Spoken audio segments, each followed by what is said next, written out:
Oh, look at this. Wait, hold on. Am I there? You are there indeed. Yes, there is. There is. Hey, Brandel, I want you to meet Violet. Violet, that's Brandel who I was talking to you about. Oh, Hi, awesome. Violet. Hey, nice to meet you. Can I meet her too? You too. No, sorry, Dre. This is So you're at Columbia in spatial computing. That seems relevant. yes. This is the thing. This is the thing. This is what we do here. This is how we connect. be. We connect the flanges.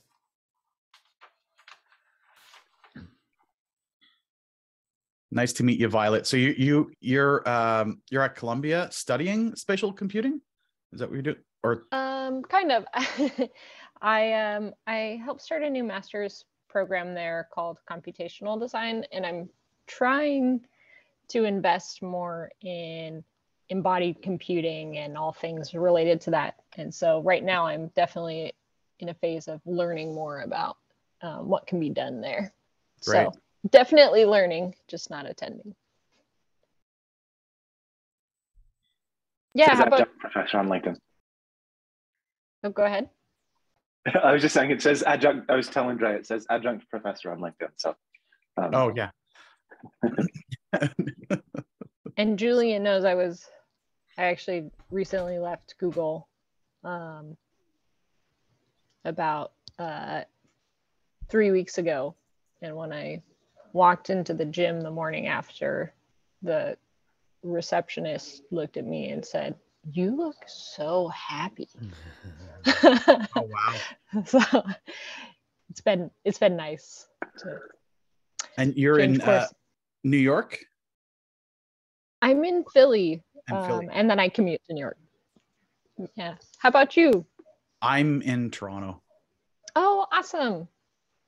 I spent a lot of time there when I was at Sidewalk Labs. Oh yeah, I did some work with Sidewalk Labs for a little while. Oh, Here yeah. you go. Here you go. Who did- This is great. I was Who did- I ran an agency called Rethink in Toronto. Oh, okay. And Who so did you we- work with? Do you remember? Oh, I don't remember anymore. It's been so Yeah. many years. Yeah, totally. I met the Sidewalk Lab COO, who's now running some Ford thing. When I was in Detroit a couple weeks ago. Oh, he yeah. used to be. He was the. I think it was CEO, COO. COO. Joshua Chris? something. Oh, no. Oh, Josh. Yes. Josh. What is his? Serafman? Maybe? Yeah, Is that maybe. right? I actually owe him an email. I'm so behind. I feel like I need an assistant. I don't. When I say that, I sound like a jerk, but I actually do. I actually think I do. It's so hard though. It's like There's nothing wrong with that. I had an assistant when I worked in advertising, and it was good because I could empower her to do all kinds of really good decision making. But the only problem was that her name was Alyssa, and I would call her Alexa, and I would speak to her like an Alexa, because I speak very succinctly to my Alexa. I'll say like, it's probably gonna start freaking out on me here, but I'll say like a word, kitchen on. Like I just know that it just needs to know that. I don't need to say, please turn on the kitchen so that I can see well today. And sometimes I'll walk into the office and I'd be like, Alyssa, boardroom 15. and I'd have to stop and realize I'm talking to a human again.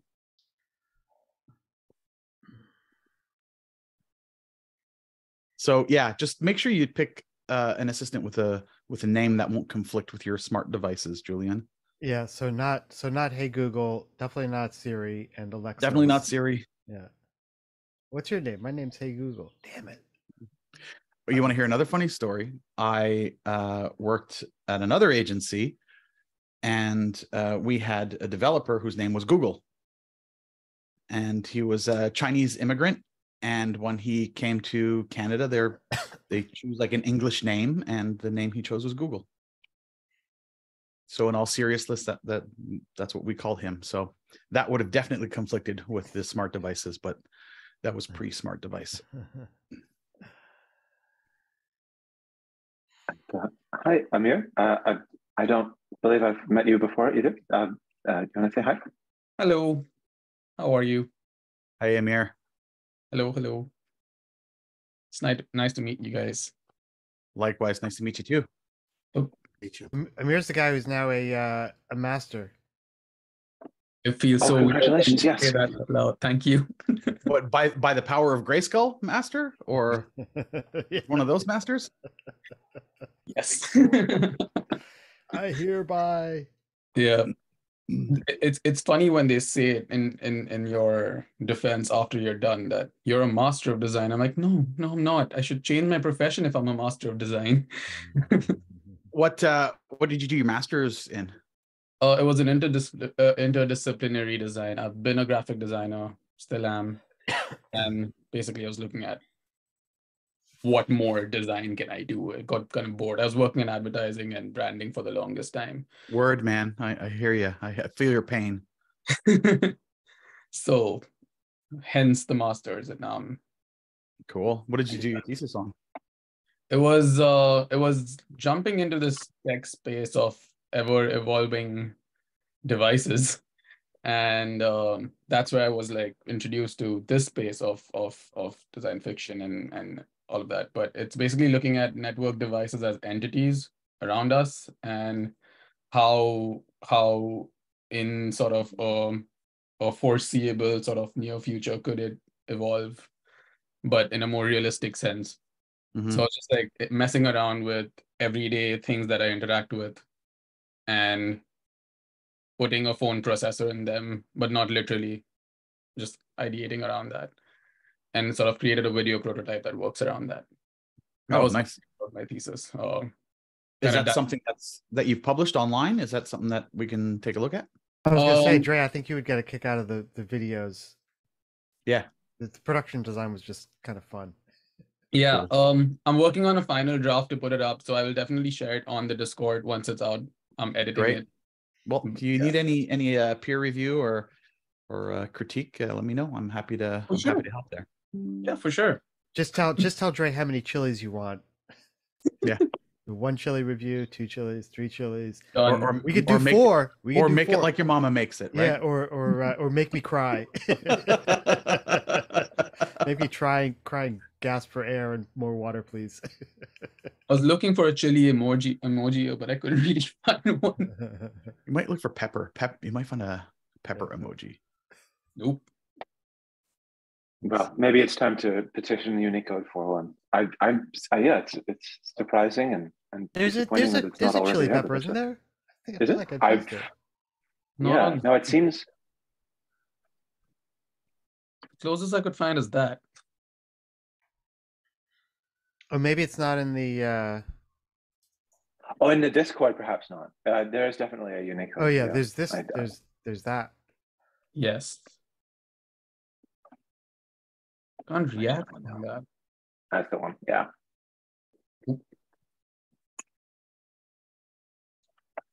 Some emoji glitch happening. Yeah, no, that's definitely cool, Amir. I've been sort of quietly fizzing. So I work in big tech, and my office monitor is an Apple Studio display, and the fact that it has an iPhone 11 chip in it keeps me up at night. Just like what can I do with that? Yeah, I think the idea of sort of making sure that there's a more robust sense of what a given device is, based on the way that it exists intrinsically, but it also in terms of the way that those relationships can be brokered. It's just phenomenally fruitful as a realm to kind of play. And as we have just an increasing number of things that can just work together, figuring out ways of being able to have a sort of a totalizing view of what it is that you as a person do in amidst all of those things, rather than defining an interaction as being between one. Sounds so dogmatic. And HCI is one computer and one human. Yeah. So yeah, that's really cool. Yeah.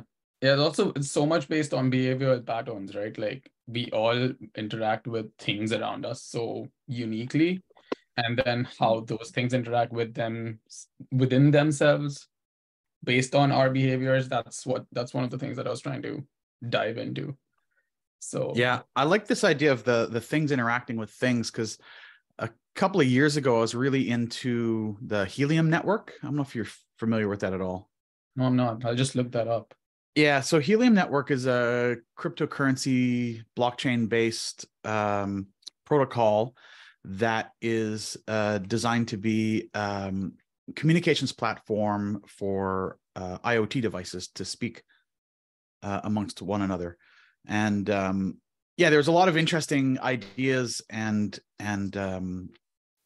prototypes. And I run a Helium miner, so I'm radiating radio waves from a couple of locations here in Toronto, and it still works. But yeah, it's a low bandwidth, pretty fast, and it covers most of I think it covers pretty much every single major city in North America, if not the world. It's pretty big now, but it's lost some momentum due to the lull in crypto blockchain stuff right now. But I still see a future for it as being an alternative to GSM or 5G for communicating with devices.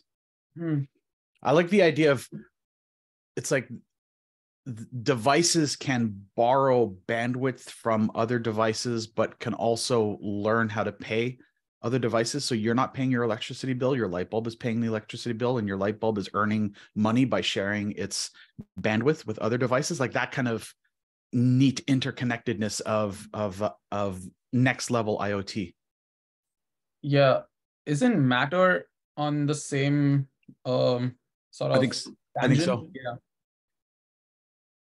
not the paying thing, but yeah, it basically every device is a beacon in itself, and yeah, then it sort of I was working on a project with some friends to create a bicycle tracking system on the Helium network.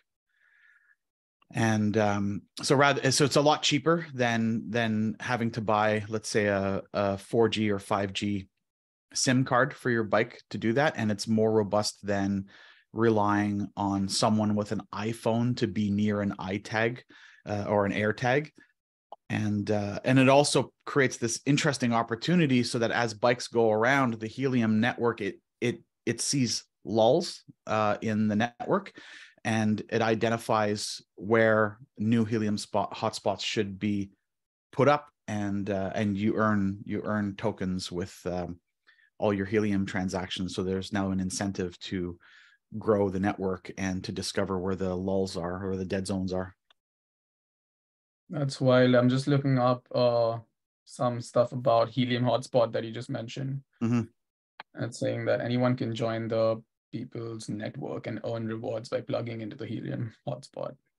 Are there still, like, because I remember I was on a list to get a miner, but I never. I guess I stopped paying close attention. Yeah, I bought not really early. I bought early enough that I was able to get miners before everyone else couldn't. But there was a 1-year delay on getting miners, and the token price was high enough and the rewards were high enough that you could make non-trivial money by building out the network. But there's a halving that happens every 2 years, so the rewards drop and the token distribution drops, and now with the cryptocurrency, like I think it was over $50 a token for Helium once upon a time.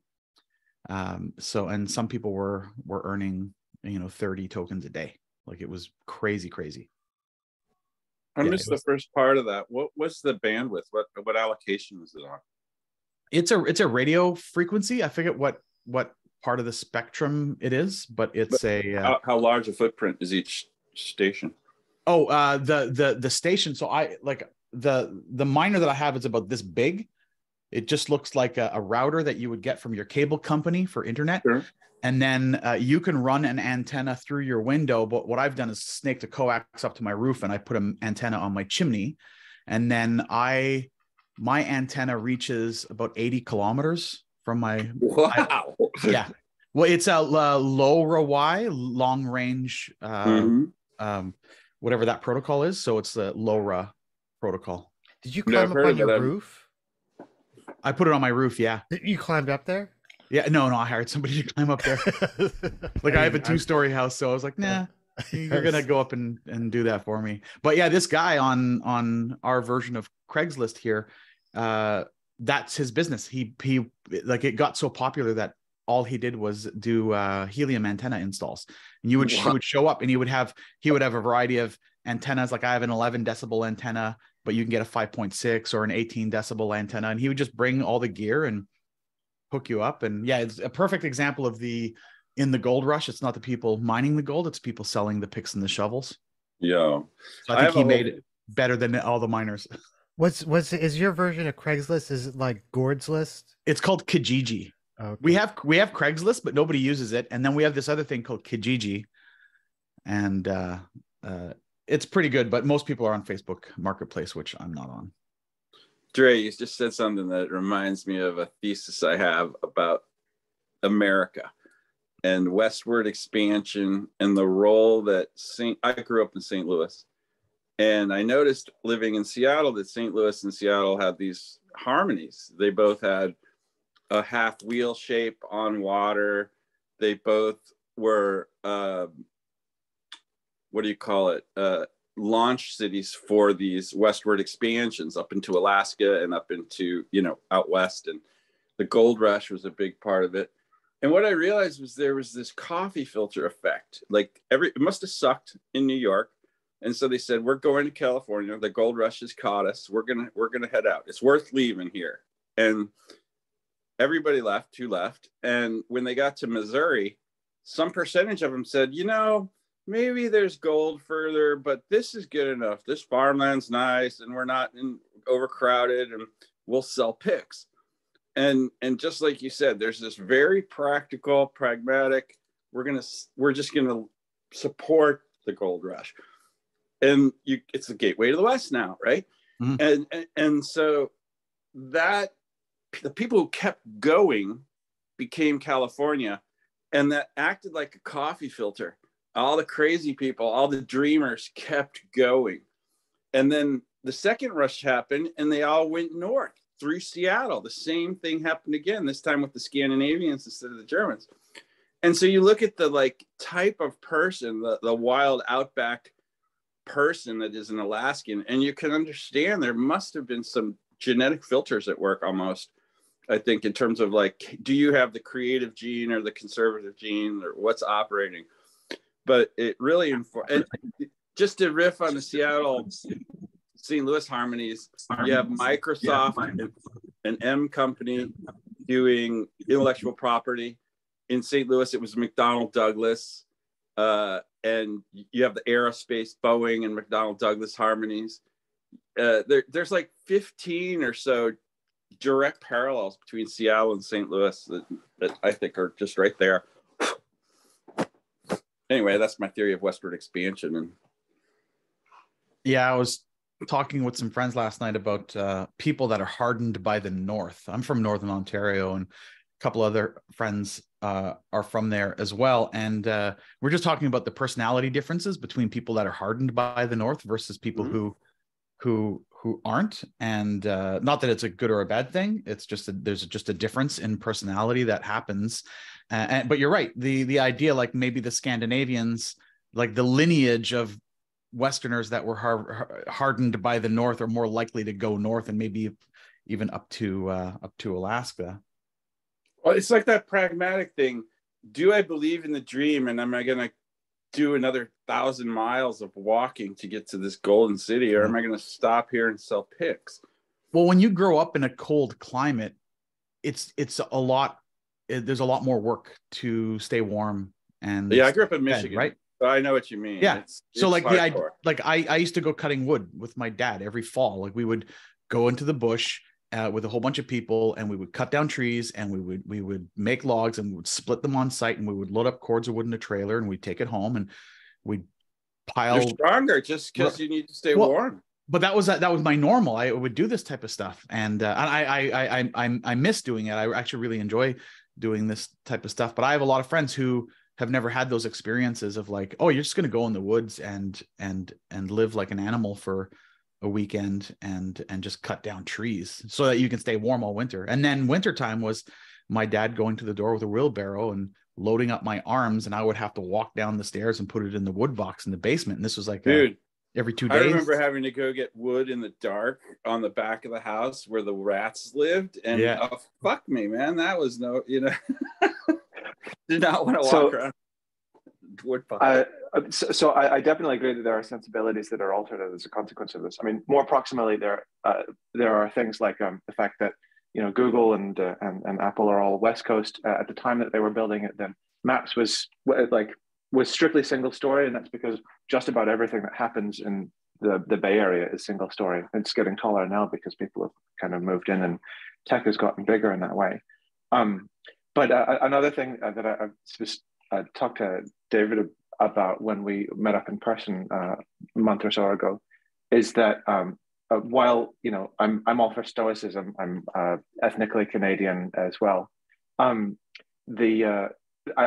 think that there's something to be said for the sort of profligacy of some aspects of the Californian spirit that have helped motivate what it is that we expect computing to be able to do for us, and the basic waste that we need in order to be able to go like, sure, this is expensive and difficult to do now, but if we can make it profitable, then other people will come along and make it cheap enough for this to be a sensible business model. And, you know, that's Moore's law in a nutshell, is that, you know, this kind of long bet that things are expensive and wasteful and unconscionable right now, but they'll get cheaper. And I feel like if you look at the kind of heritage of computing as an academic practice within, for example, the United Kingdom, and I feel Canada as well, is that they were much more focused on trying to make absolutely the most of the computing resources that were available at the time,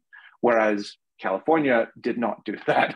California was like, I know you think this is precious, but what if we just waste it ridiculously? And you know, that paid off. But you know, I as a recovering Stoic myself, I think that I've grudgingly come to accept that just being as wildly wasteful as possible is an important kind of perspective for an accurate view of a sort of consumer dominated techno future. The promise of the internet is that the next page will be better than the one you're on. And I suppose that goes for the technologies themselves. They'll just chase these investments. Did you guys happen to see that post? I found a video that was analyzing the cost of suburbs and who pays for cities, and how like the low income regions are actually subsidizing the high income super malls and stuff. Did you guys see that? Because it sort of resonates with what you're saying. Where is it at? It's in the cities. Yeah. It's in the cities thread. Cool. But it was really interesting because it's a tipping argument. Could you dig out a link for Violet? She's new to the Discord. Sure, it's in the cities. It's in the cities thing. I'll go find it and post it. Yeah. Awesome. But it was really interesting because it definitely hits the mark in terms of what is the argument for changes in the design of cities. It's purely economic argument. But it hits on also what you are saying of let's invest in it and build it and then they'll come, you know, which is definitely what's happened to the suburbs, but we've all invested in a model that's not giving back. Yeah, there's a really clear use by, because planning is very much too strong a word for what happens when suburbs are created. Violet, if you, I'd love to know a little bit more about what your specific sort of raison d'etre for the degree is, and what it is that you're playing with in the context of spatial computing. There's some really interesting aesthetic work that I've heard about coming from possibly Philadelphia, but yeah, what's your angle? Yeah, well, I teach a few courses. One that's called Spatial User Experience, and then another one that's called, actually the name doesn't really mean much. sometimes they make these really weird names that are obscure. And then I'm stuck with this name that no one knows what it is. It's called Measuring the Great Indoors. But a lot of what I've been doing in those classes is like playing with a lot of, we work with processing and a lot of IoT devices, but a lot of off the shelf stuff too. So just smart home products with if this and that, and then, you know, working with processing that integrate other things and doing projection mapping. So those are all the like kind of methods that I've been working with, but the overall intention and why I'm like really interested in it is, you know, we're living in this very like remote and hybrid work world.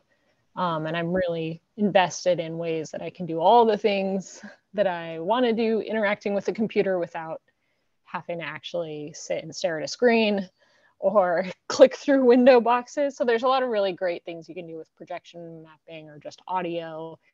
I really like the idea of being able to like move around a house or around multiple places and have things follow me and not have to, you know, it just like really changes the types of interactions you can have. I really like the idea of like user interfaces not being so, we live in a very like personalized computing, individualized everything, individualized profiles. So I also really like the idea of like social projection mapping is great because it's like really something that everyone can see. And I'm really afraid that now that we have like large language models and everyone's going to have mixed reality, like private bubbles.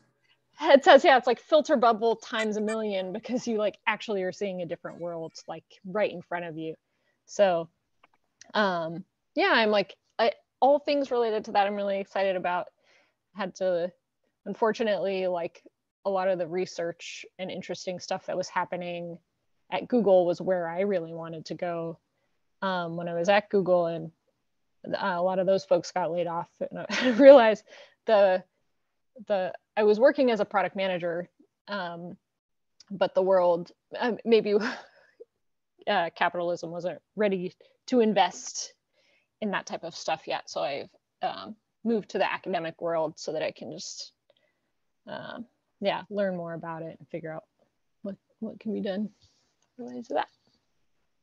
That's awesome. Yeah, I'm absolutely with you on both the being able to do computing without having to sort of situate myself in sort of absolute supplication to the computer form factors. I would like nothing more than to do my word processing pacing up and down in my backyard. And I've also been finding myself falling into the rabbit hole of Ed Hutchins and distributed cognition and a sort of distributed sort of psychology of groups as being something that needs to be considered in the context of what it is that a computer mediated interaction is. So having like maybe group accounts where which we actually do. Exactly. My wife and I have a shared email. We have accounts for one of us, but also for both of us when we're all sitting in front of the computer that is a TV and things like that. So yeah, that's really exciting. To that end, I'm interested in both the sort of the academic research, but also the purely functional sort of trade things happening with it. We're actually convening the immersive web standards meeting on Monday, and for the W3C, and it's going to be really interesting to see how people think about these devices, particularly over the web, because that's the place where information lives, and how we can talk about the way that maybe groups of people can kind of participate in the interaction with and consumption of information. Yeah, totally. It's interesting to see, I feel like new interaction patterns are kind of emerging. There's like more recognition of a need for group accounts and group structures, and even I feel like even Discord in many ways is like more set up to grow organically as a group and group settings and subgroups, and so yeah, that'll be interesting to see where that I've goes. been following a few different groups the one that really struck me where this was a living problem was the pizza DAO. These guys got the. I was That's Jed's DAO. Jed's super active in there. I did some coding too. I did some of the original art in the first round of their project. Jed did too. He made some some cool. Did you do some of the not safe for work stuff? I don't know. I feel like you might have. I did neon orange peels as my ingredient. But the point here was to bring it back is the DAO structure seems so compelling, and the way groups come in and they're personally inspired, one person or another to participate. And then the structure is so amorphous and changing. Somebody will just create a document and throw it in the space, and then somebody will create another one and duplicate half the information. The amount of redundancy is insane, and the duplication of work drives me crazy. But the frenzy of creativity is fascinating. And so, that to me is an interesting problem. And when you get to the shared document, shared information, like if you could I have this personal thing I call Ant Force, which is from Burning Man, when you need to move something and you just yell Ant Force, and then everybody drops what they're doing, picks it up, moves it 10 feet and goes back to what they were doing. And it's a mindless activity. You don't need to explain anything. It's super obvious to make an Ant Force call. And it really moves things too, if you can get stuff, but there's no equivalent in intellectual property where you could just point and yell and everybody just chews on one piece, and destroys. Like if we could do that as a group, Julian, you could make a book every day. Hey, this is what I've been trying to do for 3 years. Yeah, I know. It's starting to work. It's starting to work a little bit. It's starting to work. Dre and I have a good momentum on stuff, and Drew and I are, but you do want you don't just want one ant. You want you need a swarm. You need what is the production equivalent of flash mobs? Yeah, exactly. I've been kind of running into this at work as well, and the thing that I've noticed is that we're not all ants, and so I can put a stick in front of everybody, and they'll go I don't think that's food. Is it food? And I think the thing I'm trying to figure out is what is the thing you put in front of people so that they see clearly how they can collaborate on that thing. There's a gap in it that's them shaped, and I don't have it. But if you have that, then people go, oh, I can fill in that hole, and then they jump into it and they feel really good and productive. But if you give them the thing that's it works for you, and you're going, I would love you to work on this thing, then they look at it and they're interesting. And, I've had this also in personal projects. I tried making music with a couple of people, and they'd send me Ableton files, and it was just not how I structured an Ableton file. And so I'd have to sit down and completely rework the file just before totally I could be okay, now I can do it. And so what's the thing where there's the space where people can be yeah, I can put my bit goes here. Yeah, it's especially when I look at DAOs, it seems like there should be a very kind of, if we looked at them in 10 years, there'd be a very structured format that needs fulfillment each time to make the DAO operate. But that's not clear what it is yet, Hey, can we go to project status? Kemp's got a presentation he wants to share. Ooh. Sorry to put you on the spot, Kemp. Hey, sorry, I was just actually editing a document. Hey, so yeah, that's actually, we were talking about Google for a second. So this is a nice, very thin link segue. So Drew and I had a call last week, and we talked about the zine and its connection to the chore coat.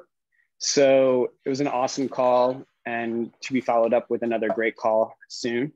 And Drew, I'm going to present some stuff and feel free to chime in at any point. Okay. So as most of you know from the first time I presented with my futuring, it's a little bit more ethnographic, and I have to go back in time to understand a little bit of the historical context before I feel comfortable just charging ahead. Wait, let me share. I have access to share screen, right? Yes, I do. Cool. Let's do this.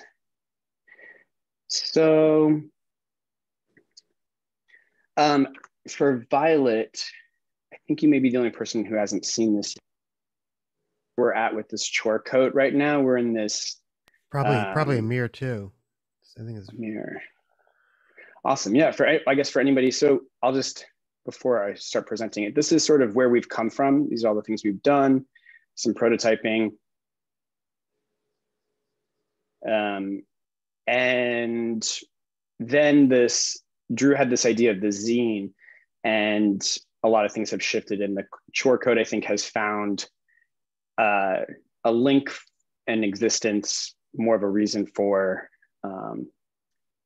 developing. So I'm just going to present some. So this was our call. I think there's a really great connection here. Zine history, I had no idea, but this was sort of considered to be the first zine, which I thought was sort of in keeping with our NFL. Sorry, can I just let me characterize? So Kemp kicked off the Chore Code project. I want to say ages ago, so a while ago. Yeah. And then recently, Drew shared his secret desire to be in the fashion world. Yes. And so we just had a quick. We was like, oh man, let's do what would a fashion magazine from the future be? And so we had these two projects that are like, you know, fashion, whatever that means to you now at this moment today, and exploring what it might be in some kind of possible future that we're just kind of feeling into. So over the last like few weeks, it feels like those two projects are like going in parallel. I don't think they're merging, like it's not just one project, but there's this beautiful opportunity, it feels to me, where there could be this wonderful crosstalk. And maybe it's just people feel it after, you know, if someone's like, oh, I got the Chore Code and I also got the magazine. It's like, oh, wait, these are kind of from a similar place or alongside each other. So I think that's, from just a pure world building perspective, could be a lot of fun. Yeah. Yeah. Thank you for that. More of that context. I appreciate that. And I think the zine, you know, for those of you who aren't really familiar with zines, I mean, the first real zine historically that they consider to be the first one is talking about, you know, independence from Great Britain, right? So this idea of plain language for the common people, which I really love that connection to NFL, right? Like I love the idea of like plain language for common people. It's just like, as arrogant as that is, but it's just something really funny about that concept within a futures lab. And with all the thought that has gone into this workers code, it's just sort of the layers of ridiculousness, but very accurate, I think. My friends used to tell me to use the small words. Yeah. And I think, I'm sure every one of our friends has probably said that to us this week, if not this morning.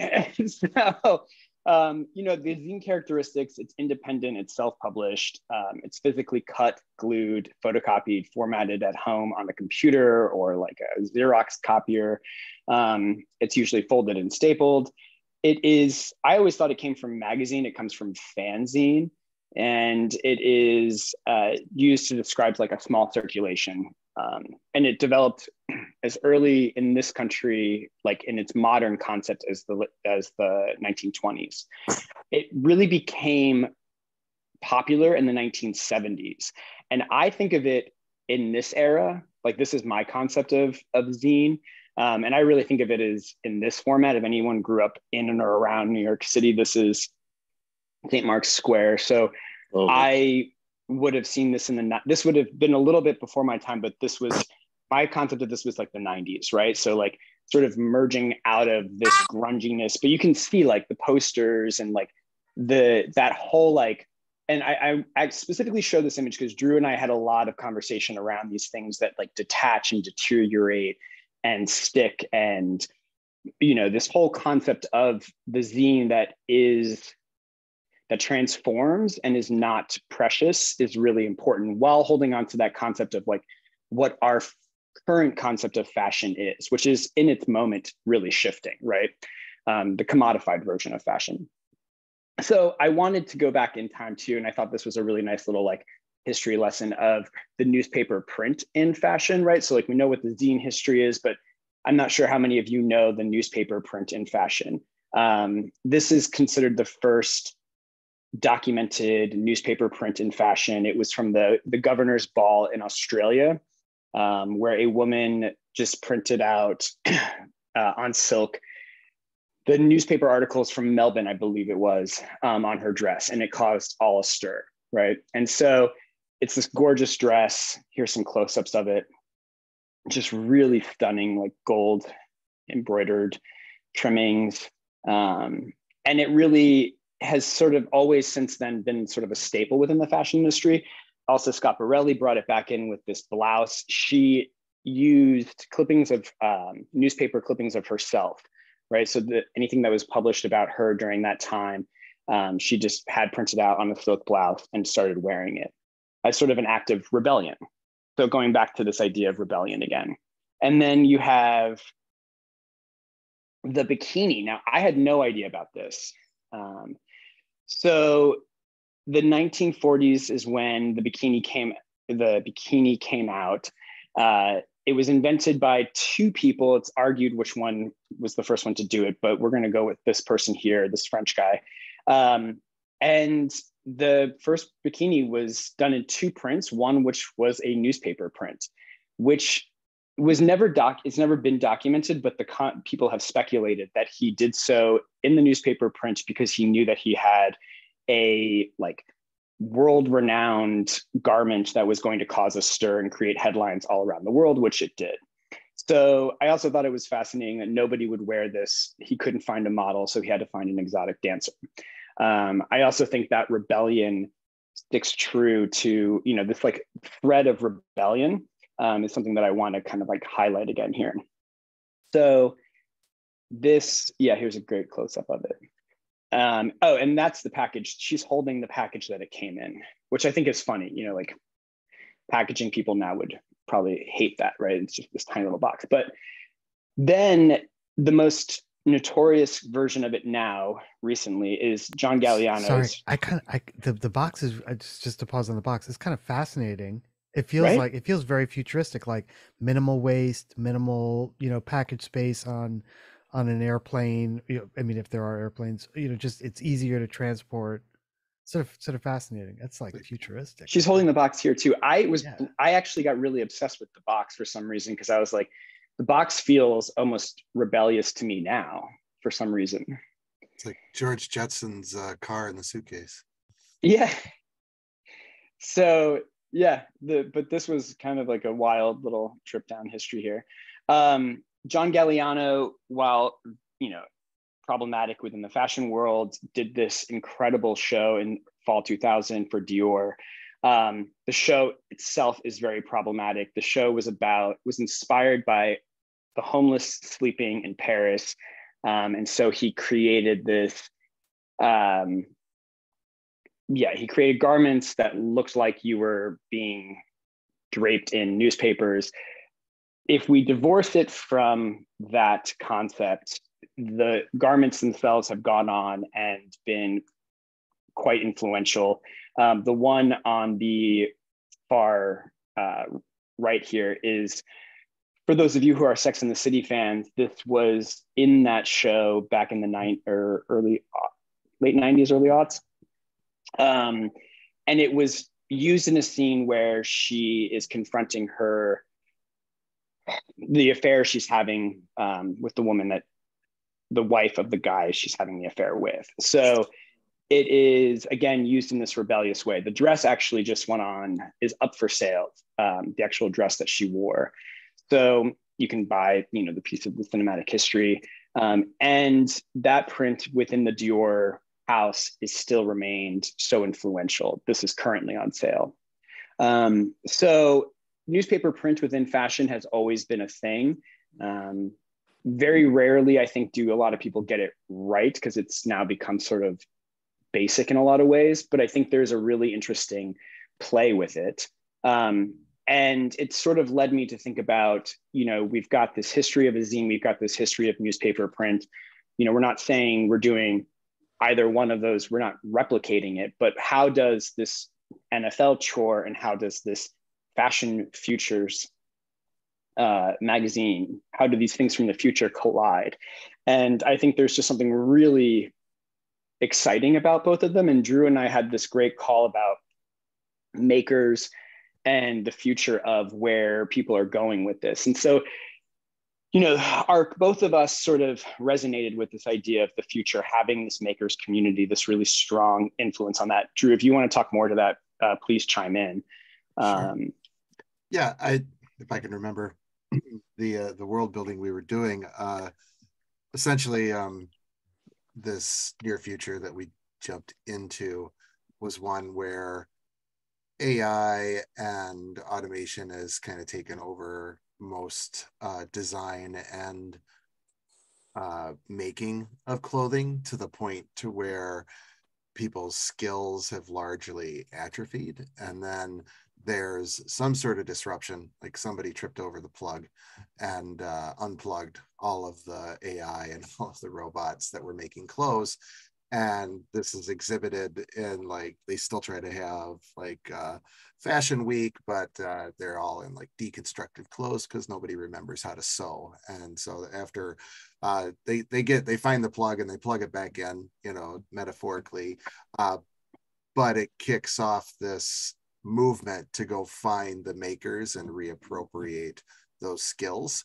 And that's where the in the fashion magazine from the future, which I think we're calling Sloop now, which is fantastic. There's a feature article of a group that's trying to reconstruct how to make a chore coat, and so that's kind of where the chore coat and the fashion magazine from the future are colliding.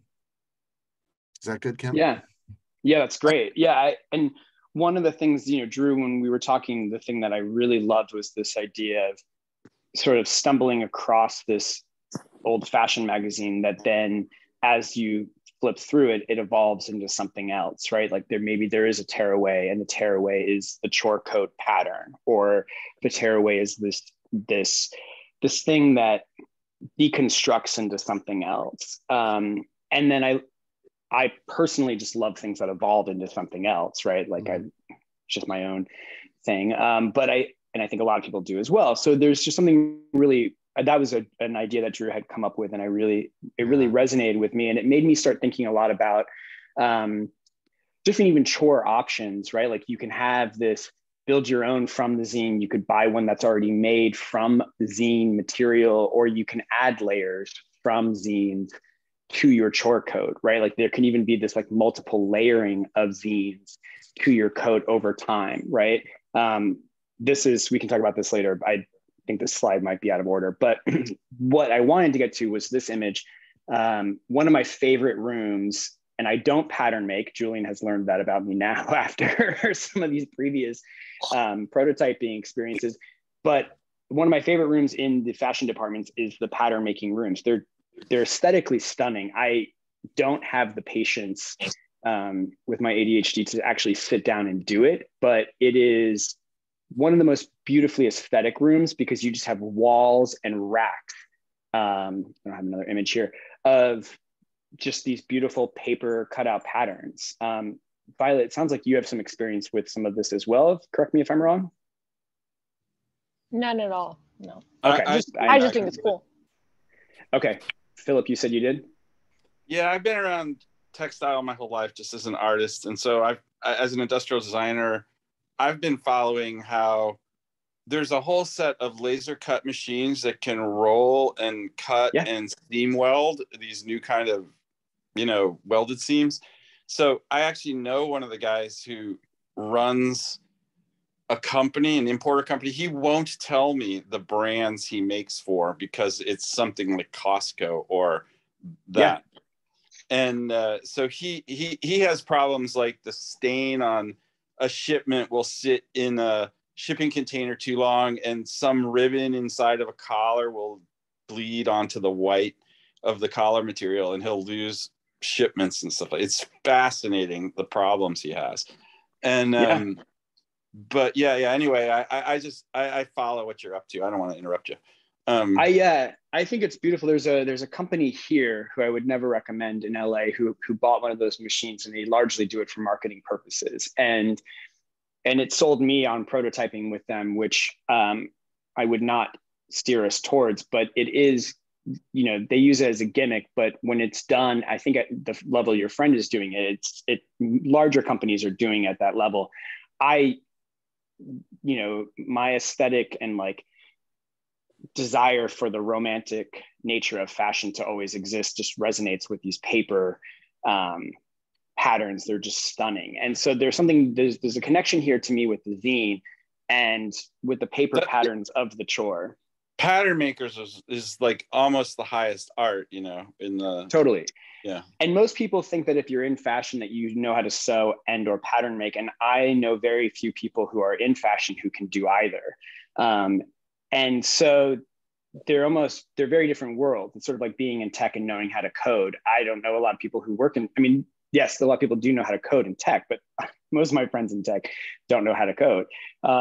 So there's this very interesting, this to me, I'm not saying this should be the zine format, but maybe the zine, maybe it evolves from a square format and the shape shifts, right? Or maybe the zine I like the idea of like gatefolds inside of it, because that's traditional to the fashion magazine archetype, is that the gatefolds and then they kind of fold out and then you have the bits of the pattern there.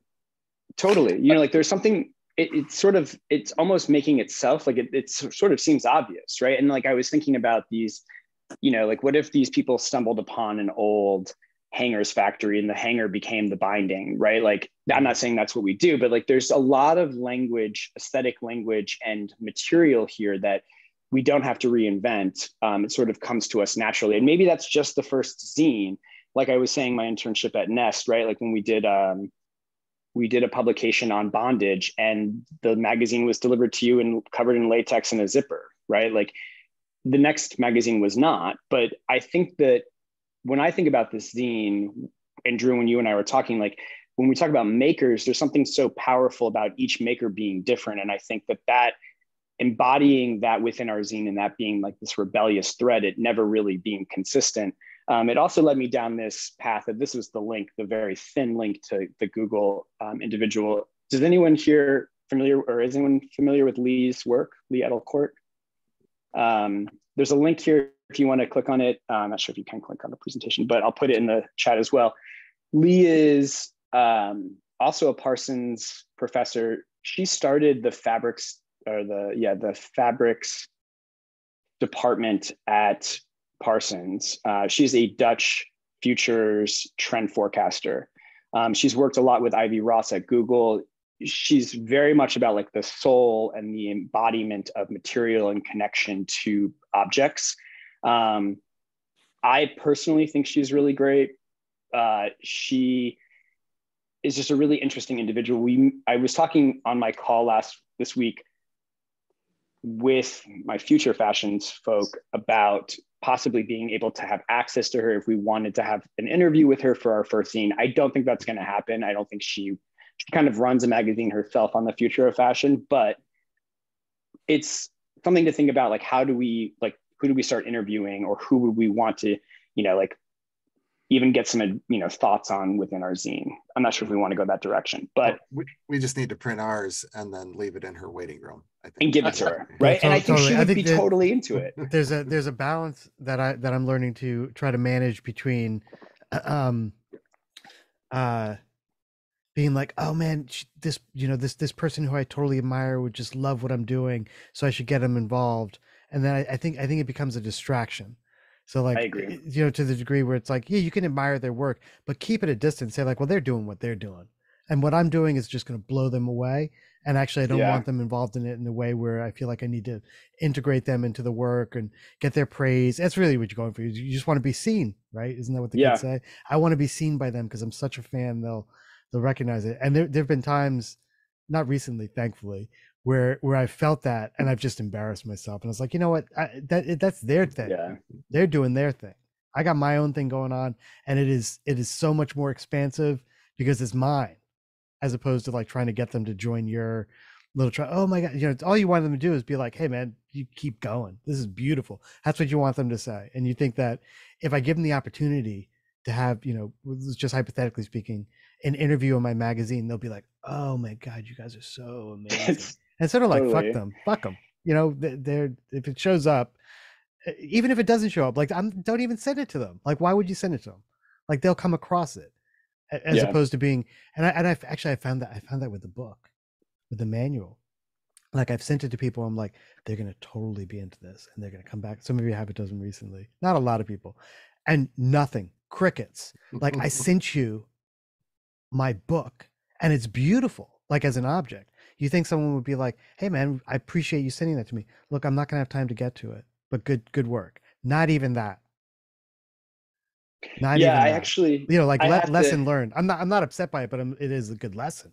I saw somebody who put on the back of their book when they called Neil Gaiman and said, hey, did you read my book? He's like, I couldn't find it. I'm sorry. Send me another one. And he said, you know, that's the pull quote I'll put on the back. Yeah, good enough. Good enough. Yeah. I'm laughing here because couldn't find the book. Yeah. I'm laughing because I definitely put this in there as being like, fuck, I would love to get Lee. Of course you would. To like interview in this. And it's sort of like, it strokes my, like, I'm not at Parsons anymore and I didn't want to be there, but like, it would be nice to like have that. And then I was like, and she would give a great interview. And then I'm laughing because I had sort of like a crashing moment last week. I think with Drew, it was right after you and I talked. I had a call with somebody, to talk about like my next steps in my career. And I really just was like, I was so excited to get their thoughts. There's somebody I really admire. And they asked me what I was up to. And they just said, oh, you know, you're way ahead of everything I'm thinking about. I'm sort of not, that stuff I'm not into. And I was like, I don't have anything for you then. Like, that's just, you know, like I'm kind of, and I had this moment of like, maybe I'm not smarter than this person by any means, but I needed to stop looking for validation from them, you know? And it was, I'm just smiling because I think that's very true for this as well. Like Lee will see this if it, you know, like, you know, some kid will take it to Milan with them and they're backpacking, it'll be on like a coffee table and she'll be like, what's that? You know, that kind of thing. But I think that's also maybe even just dismiss it out of a sense of like, yeah, why am I not involved in this? You know, that kind of right. I'm having some fireworks in my brain from an idea I had, and I put it in the chat. But one of the things about zines is that they're driven by the expediency of Xerox and 11 by 17 and low cost and high impact. And so that material basis and accessibility to the format drives the format and pulls the content in. And the signal first kind of attitude towards that, it doesn't matter that it maybe is high contrast if you can still see it and read it and it says what it needs to. And I think there were, like, I remember zines where you had centerfolds or even centerfold after centerfold after centerfold because you wanted art full page, and you might leave them up and stuff like that. So I'm sort of thinking about that, and then I'm thinking about the fashion, and my brain cross-pollinated to those. I was looking at your patterns, and those cut patterns are all on stiff board, which is how they do them when you're really a fabricator, right?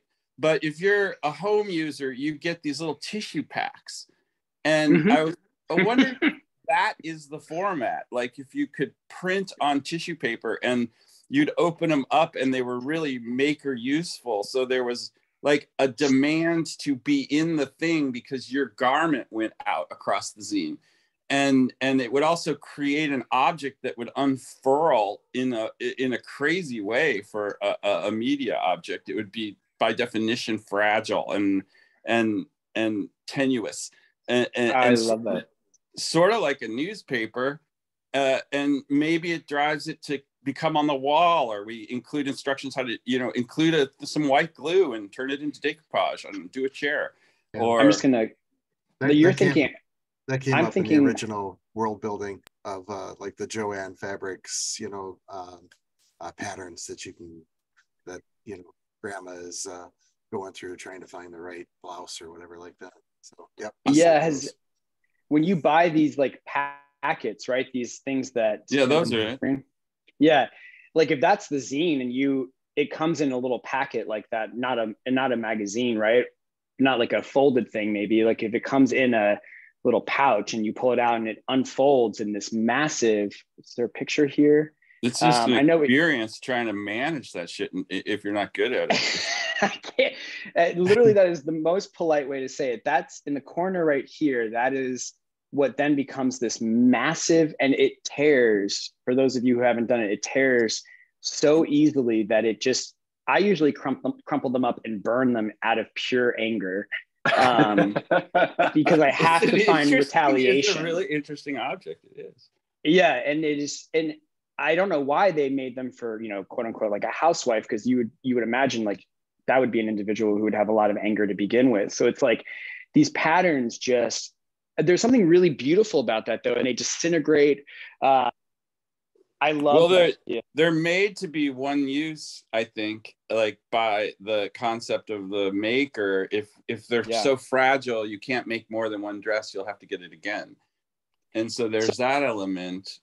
It is sort of an episodic thing almost, because, you know, my grandma seemed to collect them. She had, I know she didn't make that many clothes, but she had hundreds and hundreds and hundreds of patterns and so cords true. and cords and cords of fabric, you know. So you could be delicate with them and maybe get a second cut or something, you know. I remember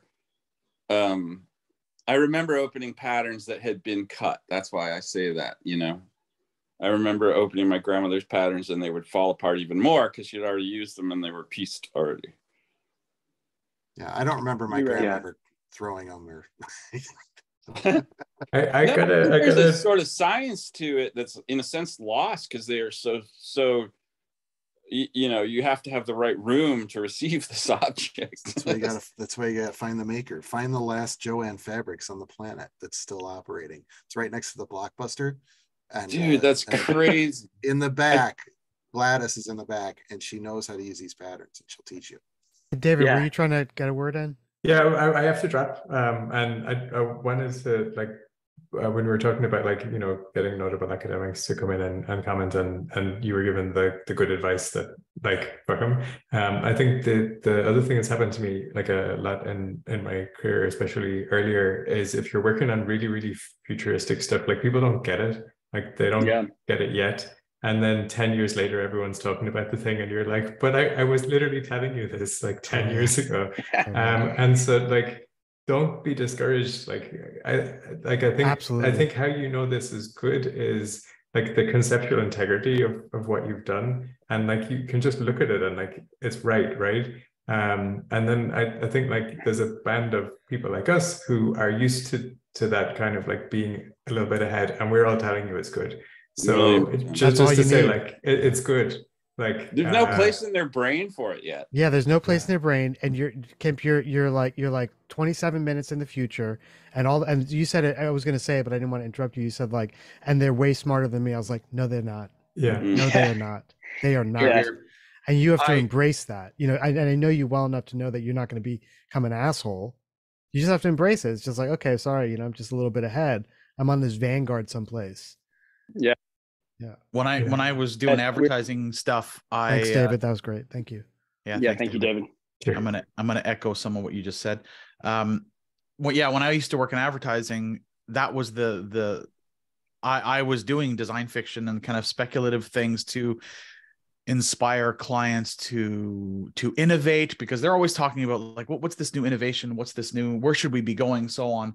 But when I would present them stuff, they wouldn't really read it. They wouldn't get into it. And the observation that I made was that they're too preoccupied for the next couple of quarters. Their brains are hijacked by what needs to happen next quarter, like their immediate goals, and maybe one step beyond that. And that would be immediate, like marketing people, product designers might be 1 year in the future, 18 months in the future, because that's typically the product cycle for the client that I was working on.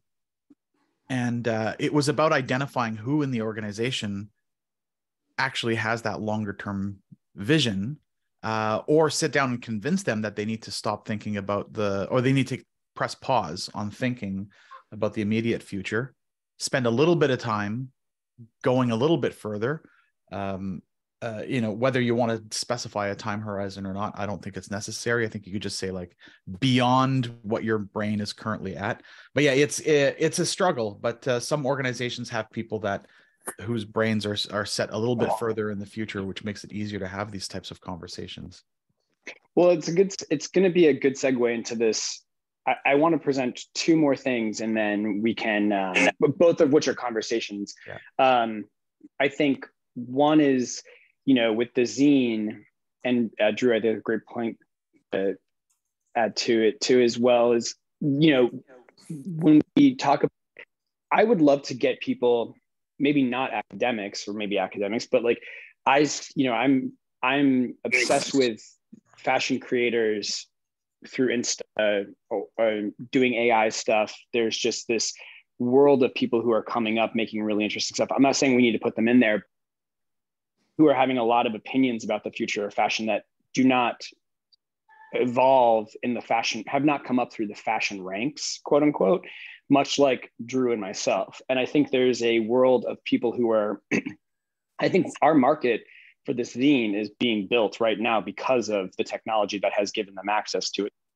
Either there's just a nice pairing at the moment for the zine, or we want to rope some people in. And I wanted to open that up as a question of like, how do we see, Drew, maybe you're the best person to talk to about this to start off. How do you see like articles in it? Do we want to rope people into it? Well, et yeah, cetera? the first point, I was actually building an interview in my head. I was working on another part of the world building where the finance world in Wall Street has collapsed, and it's shifted to the finance capital of the world has shifted to Mexico City. And in doing that, it has changed what is acceptable, what business professional clothing looks like. And I was thinking of a way to frame that article, and the interview format came out, right? Because I was going through these narratives in my head, and they sounded just too much like traditional sci-fi first 20 pages of a new amateur sci-fi novel kind of world building vomit, right? But to get it into the future, have an interview with an expert that's from that future, right? So why do you think, and then in that interview, some of those nuggets come out, like the person that's being interviewed, just like, well, when the finance world shifted to Mexico City, that's when we first started seeing the skulls on the blazers and people with the QR code neck tattoos, that linked directly to their cryptocurrency, vault and things like that, right? But just kind of have it come out in interviews. So I really like the interview format, and then you could intersperse.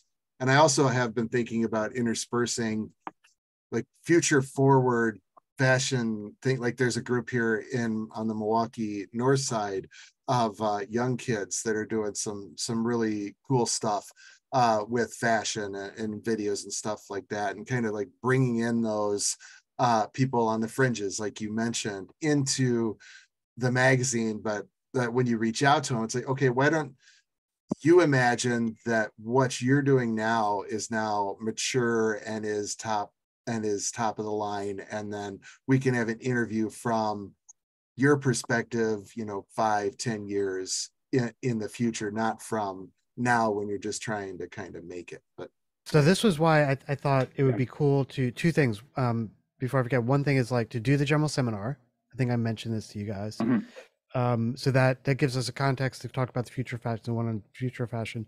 And then I did a podcast recording last week with, let me get this name right, Delphina Vantini Van Ditmar,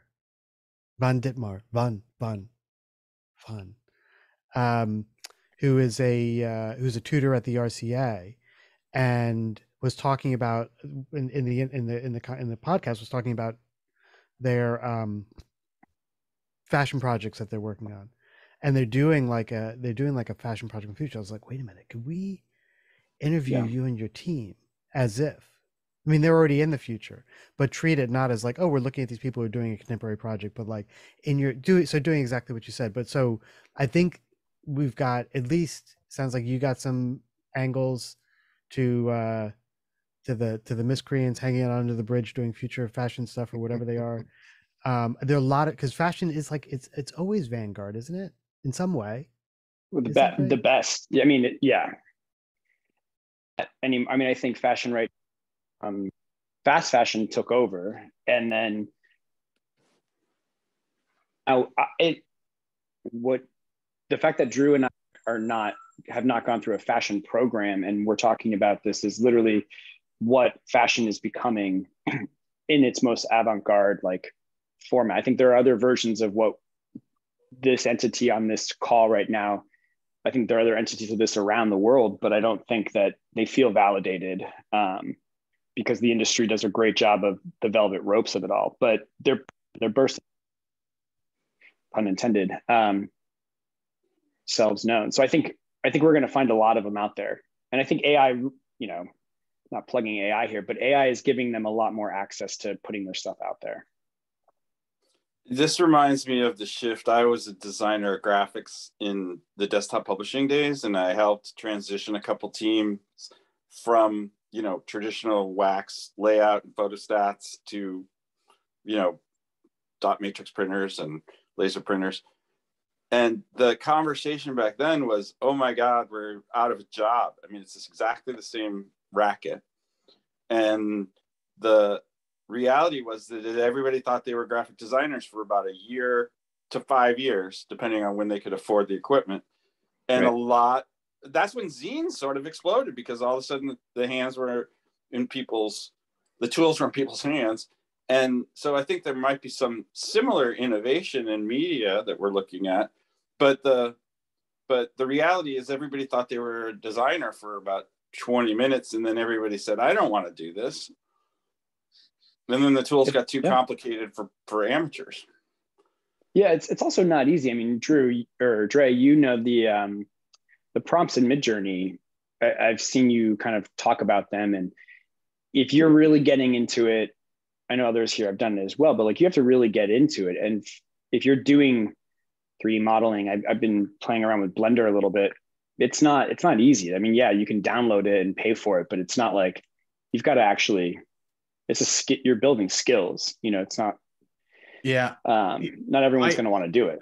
So I had a bit of a breakthrough last week. I in preparation for a talk I did to an association of industrial designers, talking about AI. One of the things I did is I used ChatGPT to ask it to develop an elaborate prompt, as if, because I invented this idea that SolidWorks GPT, that you could just speak your designs into GPT or into SolidWorks.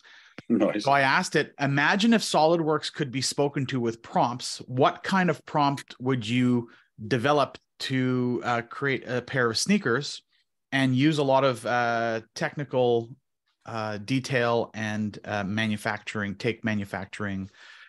processes into account. That's a prosthetic.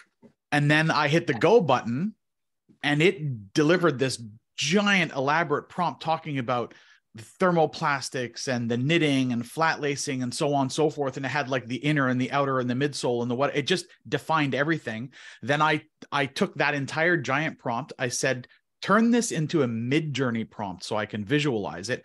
Then I pasted that into Midjourney, and I rendered a shit ton of running shoes based on that prompt. So I've had those arguments with ChatGPT before, and it was so interesting. But it's the SolidWorks GPT posting that's on my blog I did last week, and I exposed the prompt. Everything's there for you to look at. So this idea that, and also with Blender, for instance.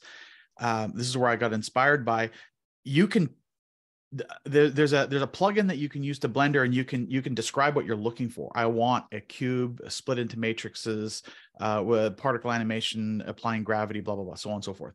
Hit the go button, and it just writes this Python code, and when you run it, it turns into this model. And it's this is the beginning. We're scratching the surface. So the idea that you could speak a design into existence is plausible. At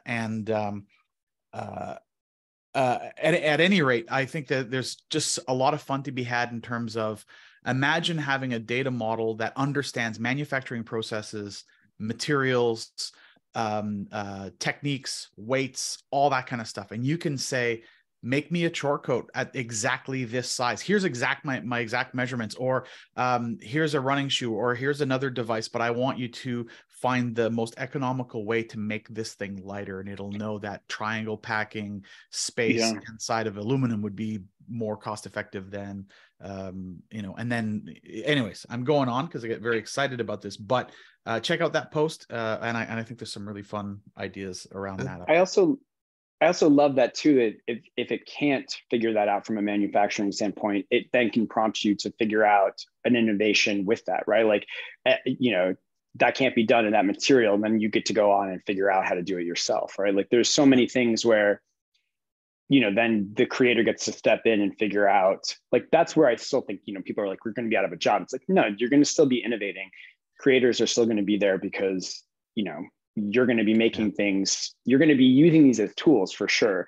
And it kind of, I wanted to bring to this next, I think we've answered that first question. The second question here, kind of throwing us on a land, I'm totally down for that, as I love chaos. But I think Drew and I had we touched on this topic in our call.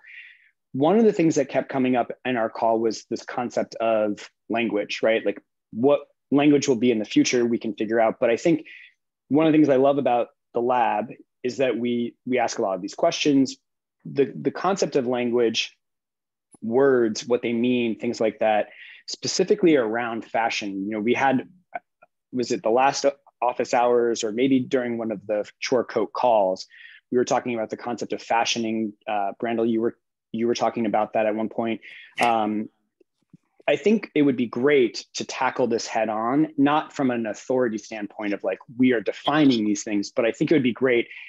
It goes into our mission. It talks about this exploration to really go into being like, we're going to talk about what we're using these words and what they mean to us or how they're evolving or whatever. I think it'd be controversial within the fashion industry, but I also think it would be helpful for us to evolve that.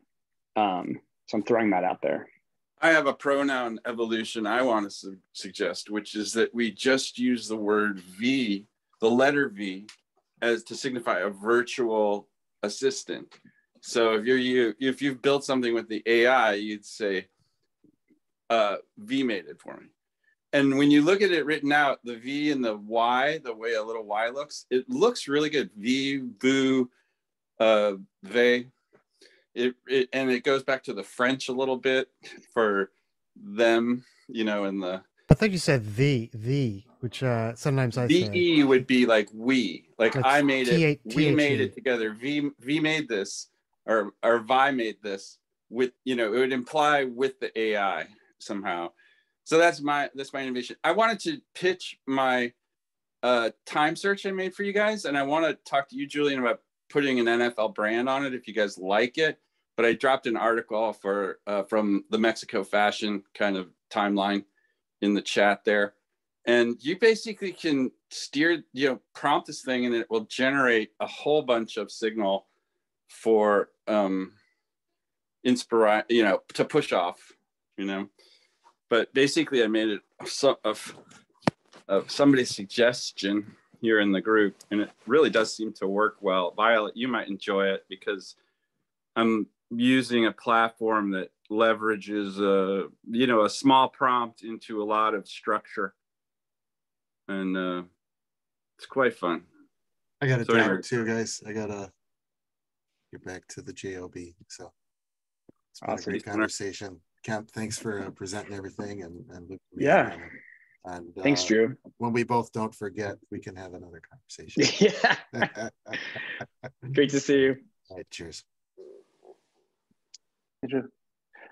That sounds interesting, Philip. It reminds me of I've just been watching Kai, the Computer Human Interface conference videos just dropped this week, and there's research on an analogic search engine.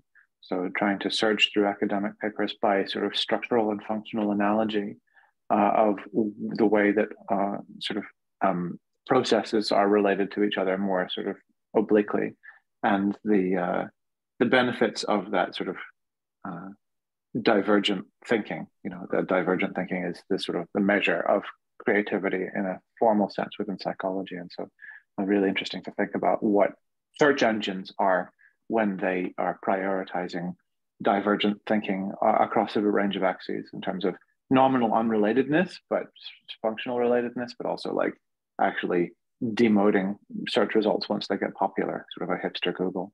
So that sounds like a really interesting thing to play with. Well, like the time search I put down there, it's got a real positive, abundant, everything's going to work out. AI is going to have 3D printing with local materials. I gave it just a few hints.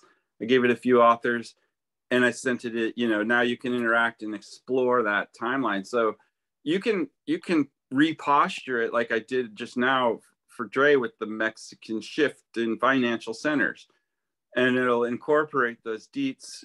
And so I just think it's a powerful tool for us. And maybe there's some kind of outreach tool in the sense of helping people imagine harder, you know, basically. And so, you know, I just think it's like a satellite tool. It's a tool for us. That's why I made it, because, you know, it lets us leverage up on generating new kinds of content. And I think, Dre, what you were saying about having ChatGPT generate your MJ prompts and such, that's what AutoGPT is going to be doing for us, and these other synthetic plugin manager type AIs. I think it's going to happen a lot faster than people realize, because there's AIs actually even working on it now too. So I mean, it's going to. Do you know how ants build colonies? Termites build colonies, Julian. This is a natural history lesson. When they get into building mode, they run around and they find boulders and they can toss them. So imagine running around in a field of a parking lot and picking up pickup trucks and tossing them. And everybody just tosses them until 3 pickup trucks happen to land in a certain position. And then they go into tower building mode and they build a tower. And then they go back to tossing pickup trucks until they get several towers that are close enough to each other. And then they arch those over. And then they go back to throwing pickup trucks until there's basically a new roof over the whole parking lot. And that sort of attitude, I think, is where we are with AI right now. Everybody's throwing everything they can at the AI to see what it can catch and what kind of structures get made. And everybody's, oh, look what it did. It built a tower. You know, and soon we'll have a roof over it, though.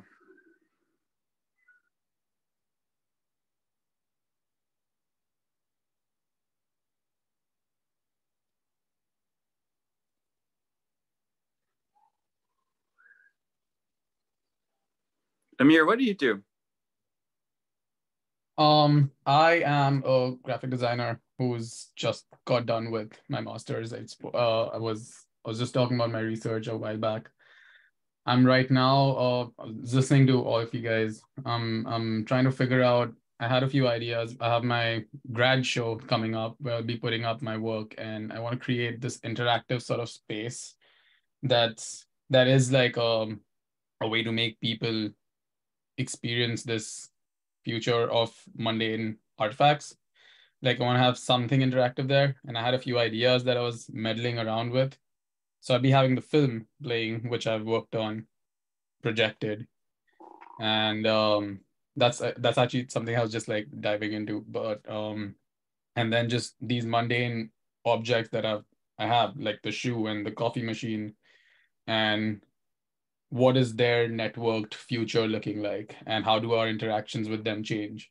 So I'm trying to create a piece where people can come and like put in their inputs based on their own behaviors with these objects, and maybe get how I can build that further.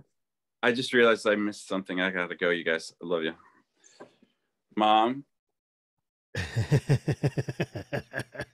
That's really fun. I look at that. Was my favorite exit that's the best ever. way to end. That is a great exit. Great exit. Mom. Bravo. Yeah. That was brilliant. I wish we had that. Oh, we do have that on recording. Yeah, we got brilliant. that on tape. We Can should we get that as a totally that turn should that be into an like a little NFL, audio meme. Audio meme. Or Dre, can you work on a little someone just stepping off stage and just saying "Mom"? Send it over, man. Little cartoon. That'll just be like a what do you call those things? The soundboards where you can just like trigger Yeah, a sound. yeah. It'd just be like the sound that you like, all right, guys, gotta go, and then you hit the button. Mom? It's just, and it's a little bit off. It's like a way off mic a little bit. Yeah. Good stuff. Sorry, Amir. So do you want to? Because you had asked me, and I said, come to office hours. Yeah.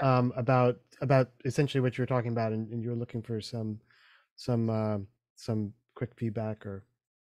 Yeah, I'm working on the visuals. I don't have anything. I've just started writing it down and drafting it because we have a month until no wait, sorry, time flew by. I have like Actually, 2 weeks. actually 12 hours. I gotta go, Mom. I have like 2 weeks for making this piece, but it's just gonna be a part of what my paper was about, and then I don't want it to just be, oh, this is what I did. I want people to interact with that space and sort of look at how they interact with the future of mundane objects that I'm showcasing there. So that's my idea behind it. I had a more complicated vision first, which was, I think it deserves to be an independent project, but that's something on the lines of taking what we have, like take 5 pieces of tech from today and move them 10 years in the past, and based on the pace at which development happened 10 years ago, what would that object be now? So but having that in an exhibition is just going to be a lot more complicated than I thought. So I don't know, I'm just meddling with ideas. It's like brain bouncing bubbles. So that's where I'm at. Yeah.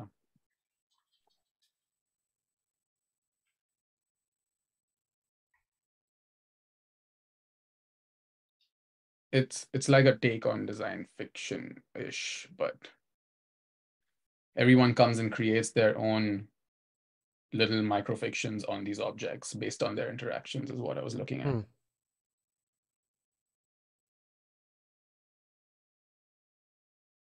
My struggle is how to get them to think in that direction. Maybe the video being in the background would help with that. Yeah, finding the way to get people into the world, I think is what you're saying. Yeah. That's hard. Yeah. It's hard. Yeah. Although I wonder, because Dre's our resident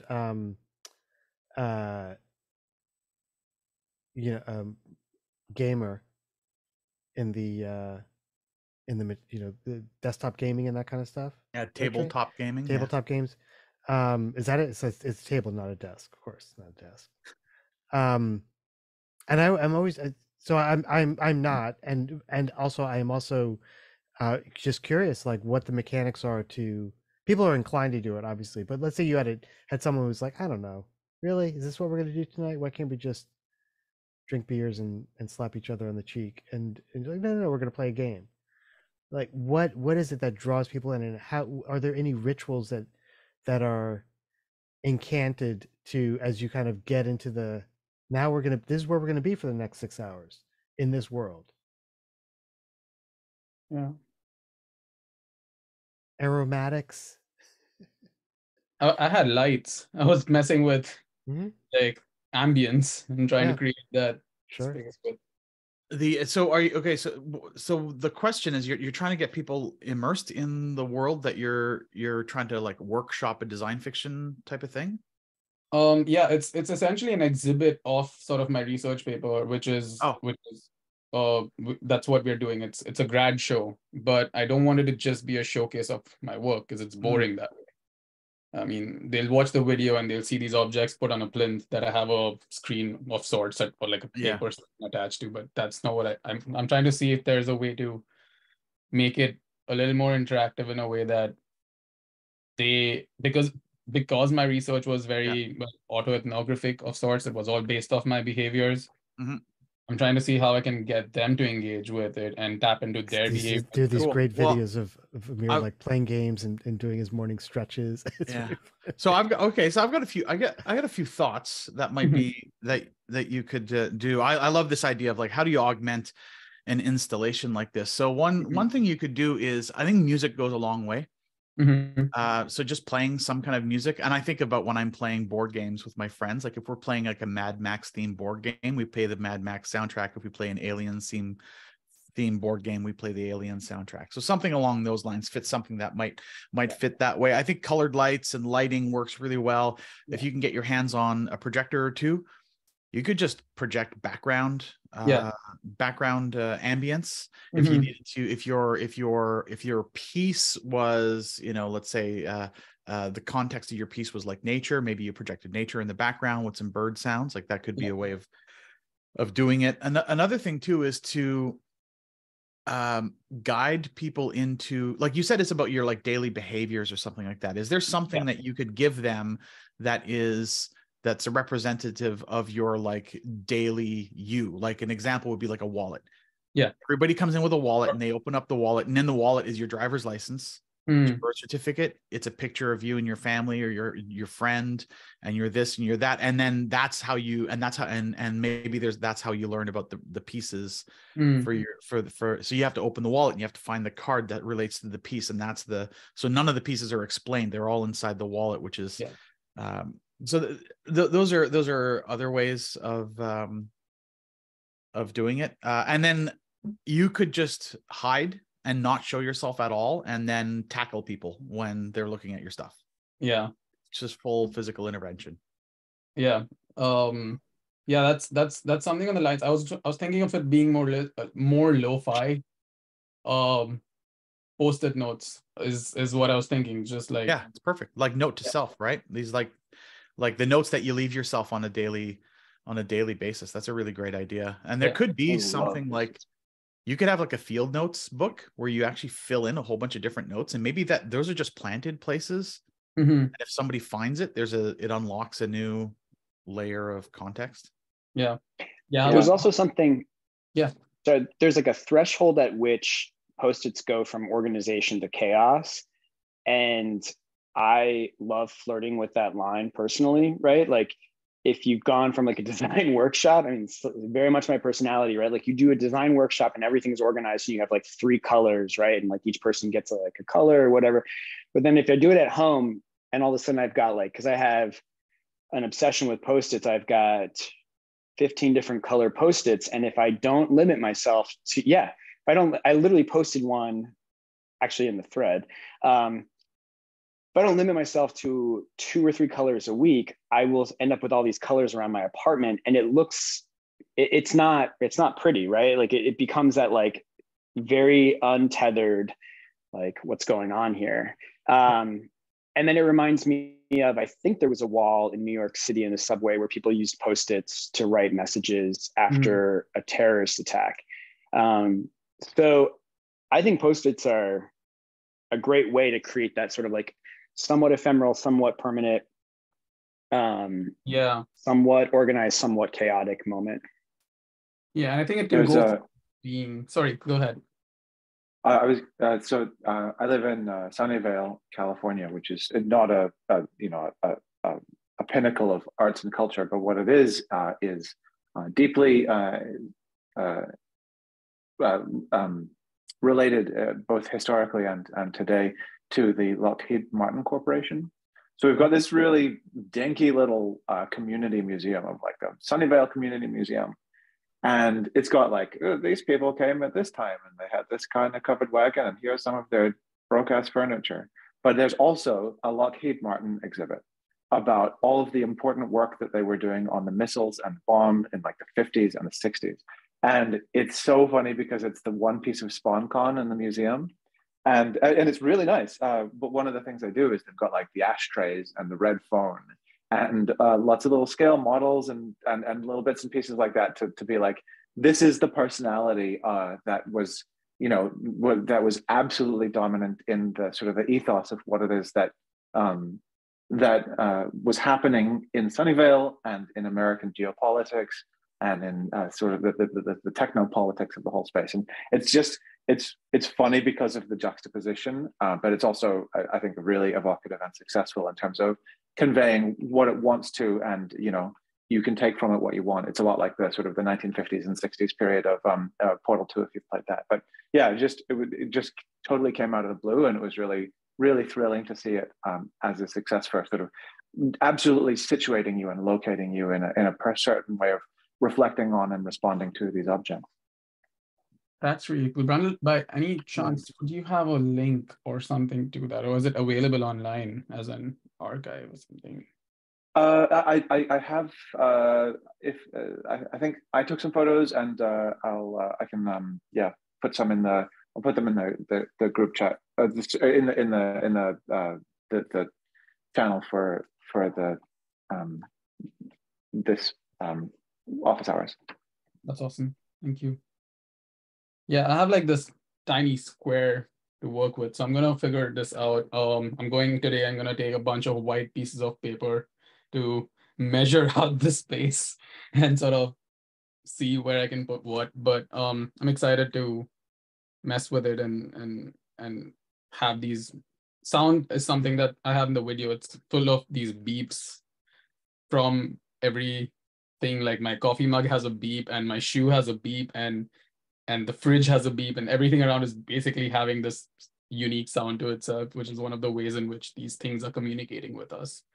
Which again just speaks to like the language of these devices in a way. So looking at incorporating those elements in there. But yeah, no, it's got me thinking a lot more. So the other thing that I bang on about in this and every other venue that people will let me speak is embodied cognition and the way that action sort of drives thought. And so if you can force people to undertake a specific physical action with some artifacts, if there are specific things that you can have jointed in a way that forces them to do stuff, I don't know, like we've got a manual coffee grinder, so we do that. Like just encouraging people in a way that they can actually approach and won't freak out about to undertake specific physical, tangible actions with some objects will help contextualize them into doing certain things or thinking about objects as interactable in certain ways. So if if you have the ability to create objects that are durable enough for that mass interaction, or possibly have plants demonstrating those things, then that could help a lot with it as well. Yeah, that's also a good sort of idea. I don't know if I'll be able to do that, but I'm gonna give it a shot. I have like all of these objects are basically from my house, so I hope they come back home in one piece, but it should be fine. They're like snow boots from the North Face, so I'm pretty sure those will withstand some stuff. But yeah, it'd be fun.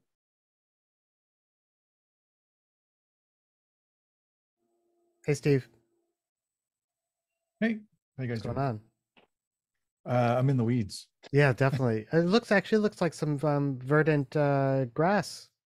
Doesn't seem menacing. Don't know the variety.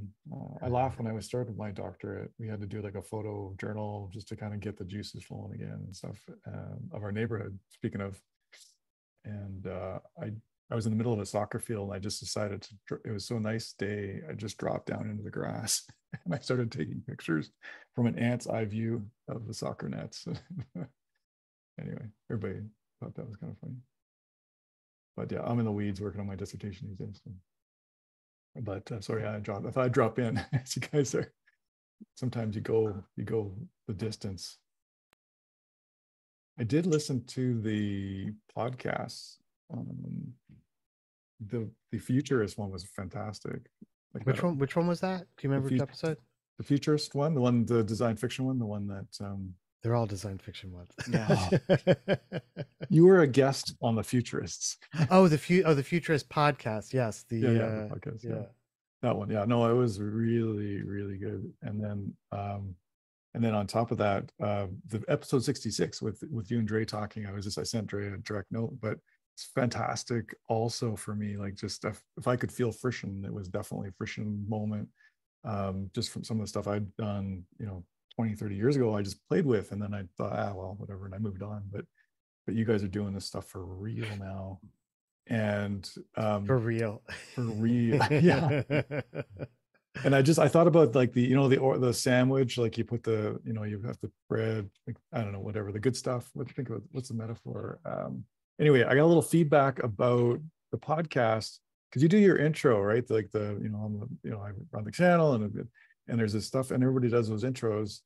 But then when you switched over to the interview with Dre, I completely lost it. Like I had no idea what was going on. Wait, you lost what?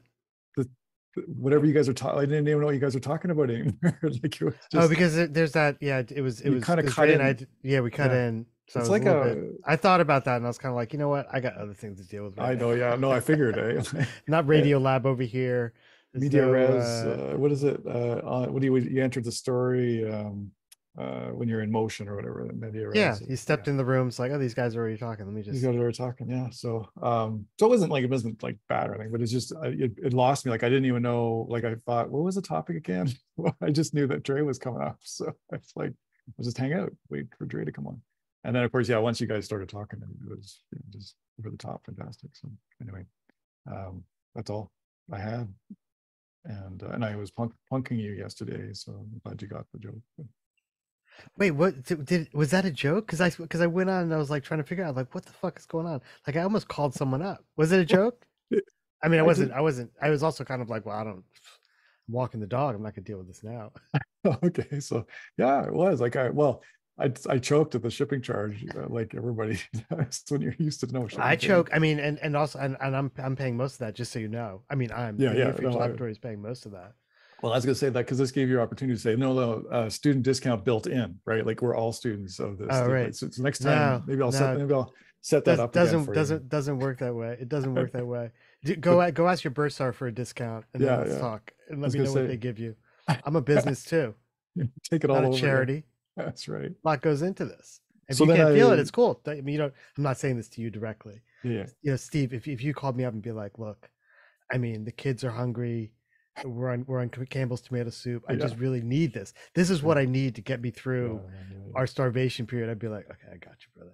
I need the $18 to buy. But otherwise, dinner tonight. It's like, I mean, I didn't even count the hours that I spent on that fucking thing. Oh, I was gonna say it's probably worth. I spent on it. I was gonna say that box, like, and this is what people would tell me in the programming I would used to do is like, that was worth $1,000, Steve. Like that was worth $1,000 that 1 hour. And I'm like, I love to hear that, right? I'll never pay you that. I'll never pay you $1,000. So, and in fact, they were paying me 1/6 of that for like 6. Like there was 6. There's a series of 6 of these morning. It was actually a morning, and they paid $500 for like the 6. So it's like, I mean, it's sort of like building on what David was proselytizing earlier for both Kemp and all of our benefit. It's like it's a great way to just decide who you want to engage. If they're not really feeling the value, if they're like, hey, you did this thing on your own, and I know you're not General Electric or Google or whatever, you did it on your own, right? And if you're not feeling the value, if you're going to start horse trading on it, then I'm just kind of like, I'm not interested in this conversation any longer. Now you're wasting even more of my time. Yeah. So I don't say that directly, but that's what I'm thinking. I just tell them like, okay, cool. Well, I felt bad in the conversation. And then they're usually waiting. They're kind of like, okay, you're going to come back, right? Because this is how you haggle. It's like, no, we're not haggling. This isn't the well, and you had the perfect response because it's like, no, this is not a thing. So you want me, it's like you want me to carry the burden of your financial difficulties. Is that what you're saying? And it's usually not financial difficulties because you look at it and people are like, I saw you buy that pork chop. Yeah. You're good. I see you drive a Maserati. And if that's you shop at Whole Foods. I just saw you wandering through there. It's baffling what people expect, and especially, as I'm gonna say it again, especially when they're like, I know who you are. Like I've seen you're just a guy working in a studio, and you deserve, an occasional pork chop too. I get it. Yeah. Enjoy yourself, and so if they can't even do it out of a sense of feeling of the amount of energy and creative effort that got poured into this, it's not like I'm just sitting here with a Xerox machine, it's or selling aromatic therapy or something. It's like real good stuff. I was thinking about this morning because I had a student. Speaking of students, sorry, I'm keep interrupting. No, keep going. I'm on a roll. There, go. This is the point where we're in the Baptist church and the band starts playing. But you just hang out in the, what does they call it, the annex, right? where I had a student, I haven't even followed up, and I might not, who was like, hey, I would love to join the Discord, and I saw someplace I posted. There's no hard and fast rules about it. Someplace I posted, it's like best way to get in the Discord is to support us on Patreon, and now the only tier on Patreon that I think I have open is $25 a month, right? Yeah. And they're like $25 a month is, I'm a student, $25 a month is a bit much, and I'm like, okay, yeah, that's fine, I get it. Yeah. For some people it can be a lot of money, and you're a student. No. I was a student too, and if I wanted to buy 5 Rolling Rocks, that was $25, and I did it. So you're making a decision between like getting probably 20. How many dollars per course credit are you paying for something that you probably only have pay attention to, really, when it comes down to it? You're not really investing a lot of time and energy in the homework. I'm straw manning them, and you're gonna say $25 a month for something that you're asking to be a part of is too much. Yeah, and fuck off. Like this isn't for you. This is not for you. Because if you can't feel that value coming back for that $25, when you think about just that first, not gonna even do like that. That's like 89 cents a day. I'm not gonna even do that.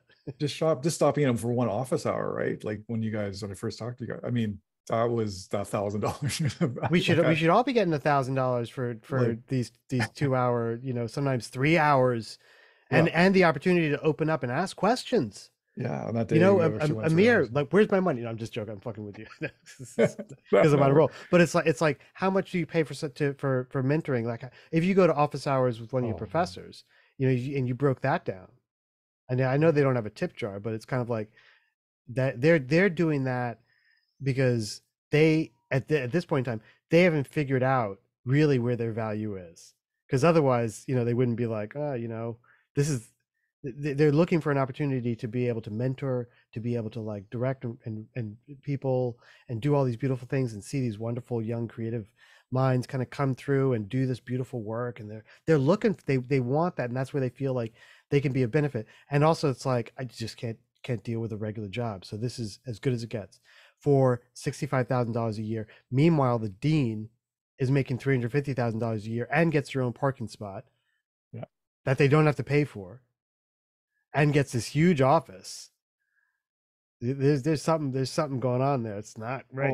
We because here in province the salaries are transparent. There's one prof making like $700 and some odd $1,000. Like we're like, what? So for a prof, like, so this is tenure track. I must have been super senior. But yeah, no, I'm that guy that kind of breaks things or ask those awkward questions. But it was I thought, well, I'll just set this up, and then I couldn't resist the design fiction aspect, right? By just doing a little art onto that, and apparently it looked real enough for you to panic, and then it was perfect because he came back like, there is no discount, and then boom, I could just like, okay, here's my confirmation slip, and boom, so. But my mom would actually say that I'm daydreaming. I daydream too much. So, but now we can do it like on purpose. Yeah, we should all be. I want to reinvest daydreaming with just this kind of like, wow, really? That's amazing. Yeah. It should be like as important and as like, I don't know, running water or something. I've always wanted to do like a financial, pardon me here, but like a financial model around daydreaming, right? Like to show the commodified link between daydreaming and, which I'm sure someone has done, but like to do it in like, I was thinking about it from like the queer perspective to show like, a queer daydreams, and then what does it produce, right? Like, it sounds like a daily design fiction daily, like a brochure, in a way, right? Or like a little like a poster on a telephone pole. Yeah, my brain started going. Yeah, like next to the guy who's like teaches you classical guitar and it's got the little tear down thing. I'll teach you to daydream. Well, I mean, great! This is great. Actually, that's a good thing. I should do that. Just put it up on a telephone pole here. There's actually a thing called dream zoning. So one of my writing coaches, Cam, I call her. She'd actually, I forget where she found it from, but dream zoning is a technique. It's like you really try. And then there's a guy that holds the tennis ball. I think old inventors did that. They dropped it. So Yeah. they're just about to fall asleep, they drop the ball and and they're in that state. But there's a thing. Yeah, there's a few different things that I'll go to the Toronto Boat Show at the convention center in January, and these are just crazy expensive boats. I'll never buy one of these things, but the daydreaming is amazing. Like I go in there and I go inside the boats and I go down underneath and I check it all out, and my brain feels like on fire. But then I see all these wonderful little ideas. Like I love the compact or the compact interior design of boats, like how everything has a place. So that's really inspiring. So I see all these little things, and it's like, oh, I want this thing in my truck now, right? Because that's a great way to hide something or to stow something away. So that there's that daydreaming. And then there's another kind of daydream that I just call figuring.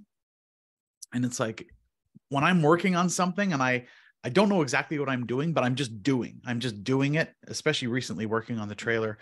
You know, I had to mount something and there was metal and I had to cut something off and I wasn't sure. And I'll just pull the stool and I'll sit down. I'll just sit there, think and look at it. And that's just figuring. You know, I'm just going to figure this thing out. And it looks like I'm doing nothing but spacing out. And this like beautiful mind thing happens where it'll come to me where, oh, I need a piece of plastic. I need to find a piece of plastic. And I go find the piece of plastic, and it's exactly what I needed to do the thing. But it took me 20 minutes of just zoning out in order to get to this potent solution. But yeah, daydreaming, figuring, there's a lot to be said about just letting your brain visualize and go through the motions mentally. Do you? So just on the boat thing, do you watch Aquaholics? That guy on YouTube? No. I got totally obsessed with that guy during Tom the fish, the magnet guy. No, he no does Aquaholic. yachts. It's this British fella does super yachts. Yeah, and all his camera angles, like you mostly just see his hand being like, look at this spectacular and enameling. Yeah, I'm subscribed. Okay, yeah, there you go. As always, stem to stern. Here we go. A teak boat deck. Anyway, sorry, Kemp, you're gonna say something.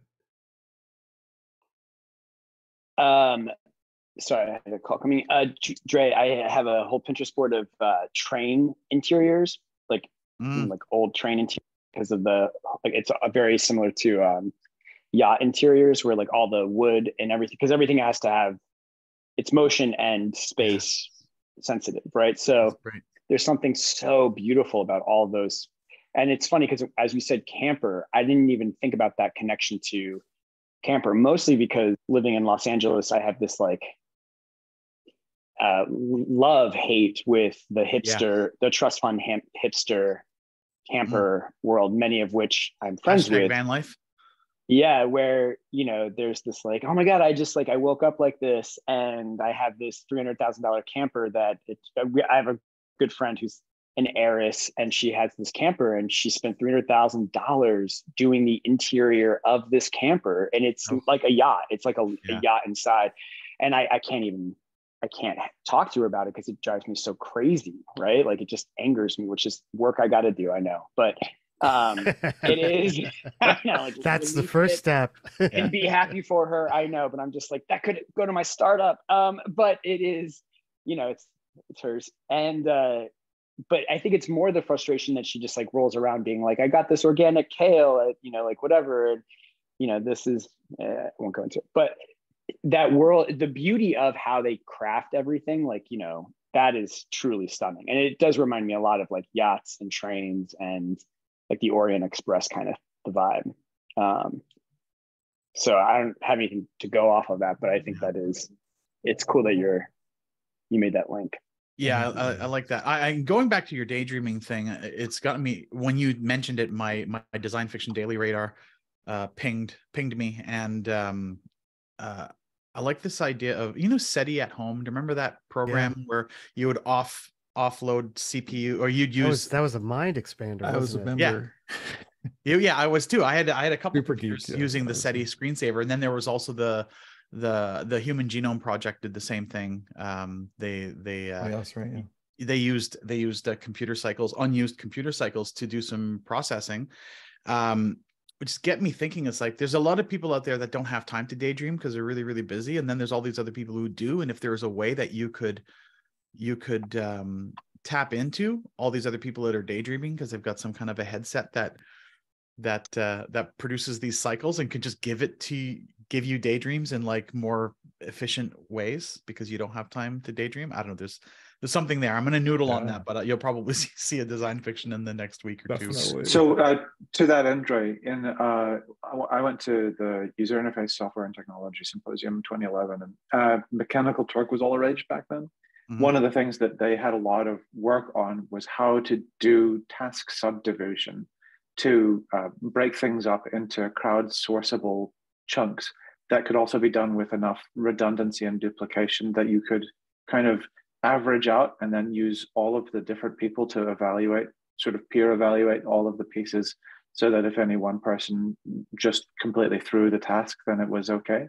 But it was really interesting in terms of these sort of ad hoc group mediated exercises in task sort of segmentation and evaluation and things like that. And really interesting to be able to look at the way that once you start using sort of VLSI, very large scale integration style approaches of the kind that people use for actual silicon design, for human task design, then it's scary in terms of the number of people, but it's also really interesting in terms of what it theoretically has the ability to enable. So if you did that on a pure imagination kind of level in terms of what people are trying to do and what you would expect to be able to get out of it, then that could be pretty fun to play with. Yeah, like a daydream server cluster. Mm-hmm. Get a bunch of people sitting in a room, all daydreaming about the same thing to solve the big problem. Yeah, I also think getting into the swing of specific things and priming people for a certain sort of responses is interesting. I'm neck deep in making keynote presentations right now. I get to do a pretty exciting one in a bit, as well as a pretty exciting one internally about my general thesis of extended mind and embodied cognition as it relates to computing. But yeah, so I literally just dreamed in Keynote all last night. It was weird and the first time in a while. So it was just like interesting to think about those priming effects and what you could do by just kind of forcing not just passive media, but also action on somebody for them to be able to sort of dream and imagine in a certain way, and the creative juxtaposition of different tasks. When you say you dreamed in Keynote, like you went to bed and had Keynote dreams? Is that what you meant? Yeah. Yeah. That's called a Tetris dream, by the way. There's a name for that thing. Yeah, Tetris effect or game transfer phenomenon. Yeah. That's interesting. Yeah, it'd be interesting to do the opposite, like a subliminal a podcast where you play it when you go to bed and let it speak to you all night while you're sleeping. You wake up in the morning with this new knowledge. I have this when I started working in advertising, I got recruited out of, like, I had started my own company, so I knew nothing about advertising, but they were like, yeah, you're going to be a great art director.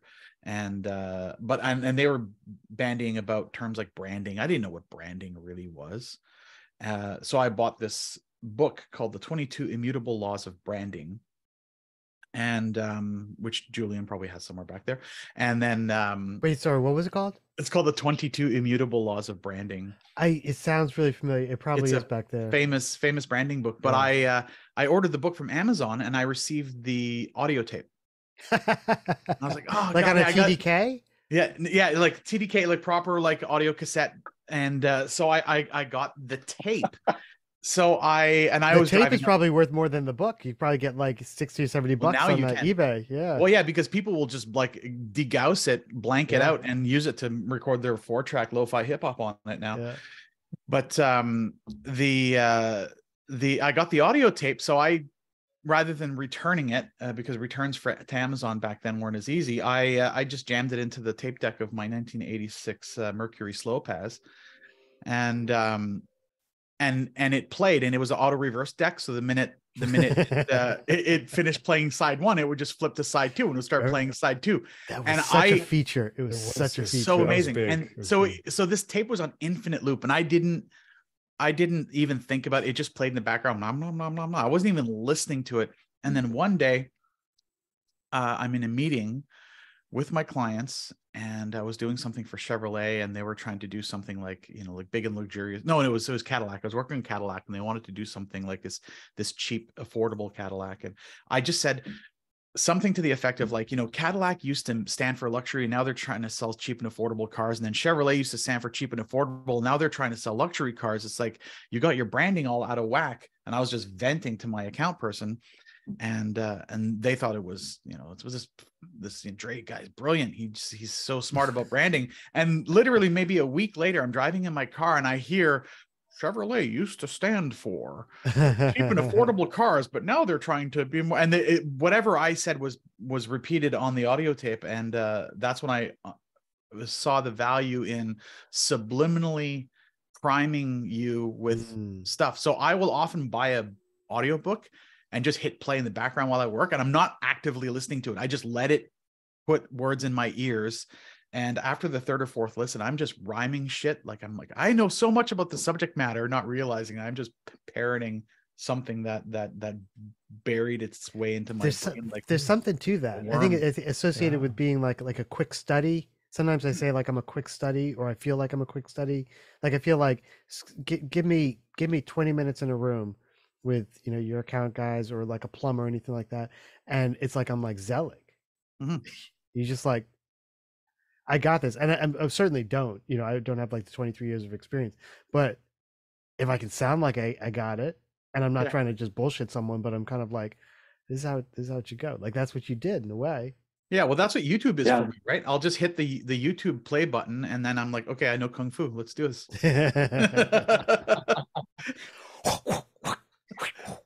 I love it. I think one of the things I've been reading just neuroscience and cognitive science of various kinds that also starts to get into some Zen Buddhism as well. And one of the things that's been really interesting is recognizing when I just need to go into a kind of a mode of surrender about the information and be just like, I'll get this. I'm just gonna keep reading and see whether anything makes sense, because it doesn't feel like it right now, but I'll get something out of it, and just pressing through the books, and it did, and it was really interesting, and it's interesting seeing, like, so I've got a 9-year-old daughter, and she's just very nervous about not knowing everything already, and I think that sort of quick study is also just surrender to the inevitability of knowing absolutely nothing for a while, and just waiting until you get enough, until it's not nothing, rather than sort of that rising panic of like, oh, I don't understand all of this immediately, which, you know, actually has prevented a friend of mine who's like a postdoc in neuroscience for many years to get into programming, which he eventually needed to. Because he was just like, but I need to understand all of this. Like, no, you don't, man. You just need to type the words in the right order and then hit compile, and then do it again and again, and then you'll start to understand a little bit. But yeah, so I think that surrender and that acceptance of like, I'm just going to let this wash through and see what happens is really valuable. I think there's something to that, you know, because if I can't understand somebody, like for whatever reason, an accent or something, and I'm just not picking up. If my wife and I talk about this, you just let it wash over you, and then the intelligibility just goes way up. So you just gave me an idea, though. I'm gonna play, like, I got so many books to read. I'm gonna play like 5 or 6 books at once, just mash them together, and see if that works. Maybe it just takes a little longer. I don't know. You're gonna start crossing channels there. You're gonna, but that's the purpose. The whole idea is conflating things, or, you know, call that confluence, and see what something. Do you have that? That's fascinating, Steve. Do you have multiple physical sound sources that you'd have the ability to play them through? Two yellow Walkman cassette style. One of my classmates was like, I wish I got one of those. They were younger. And I've got an old tape deck, like the boombox thing. And but so because that makes me really curious about the sort of the extent of intelligibility in the context of the cocktail effect. Have you ever heard of the cocktail party effect? Which is where, you know, if you're in a crowded room, you hear your name, it comes through crystal clear. It doesn't actually really happen on Zoom because we're listening to things through the same auditory channels, but we have these abilities to make micro adjustments and movements to our head, as well as to be able to kind of fine tune and train on things when they have sort of a positional registration. You wouldn't necessarily get if you're just listening to the same thing. So I would be really fascinated in, you know, number of channels, the amount of intelligibility, as well as the sort of the extent and fidelity of positionality as an impact, which makes me realize I have some things to talk to some people at work about. Not that I've got to go, but I will bring this up with them as well. Well, but there's somebody's PhD right there, like doing that experiment, right? Around, like, just like, can our, like, how does our human filter work? Like, can we pick up on certain things, or there's a resonance, you know, because you're interested in a certain track, so you're picking up on just the things that resonate with the track you're kind of on with your research or your whatever you're working on. So guys, I'm gonna have to bolt. I need to get on the road soon, so I gotta get back in the weeds. Gotta go back. Mom. There. Love it. That was great. This is gonna be a thing now, isn't it? Yes. I'm still taking care of it. Yeah, I was gonna say I still take care of my mom. We spent 2 weeks with her just recently. But, 87, doing still get going. Mom. Was it a which kind of mom was it? Because there are variations. It's like mom, like there's that one, and then there's like you know, I don't know. Mom. I wanted to discuss a little bit of housekeeping stuff, and I was hoping Dre would be on to go through it too, Julian, and maybe we can just do this offline too, but I was going to go through our call that we had this week too. I meant to send you a Google Doc. We can talk about it here because it'll be on the tape, and we can just say, hey, Dre, could you listen to when you ran off to mom? Could you? Yeah, when you went off to go talk to your mom. I'm gonna go in the weeds then. I'm gonna talk to you guys. Okay, see you guys. Mom. Bye-bye. Mom. Cool. See you, Amir. Good luck. Thank you. See you all soon. Thank you. Yeah, Amir. Yeah. Randall, it'd be good to get your thoughts on it too. I'm gonna share my screen again because I have to put everything. Actually, before I share my screen, I'm gonna make sure I've got my screen up. Here we go.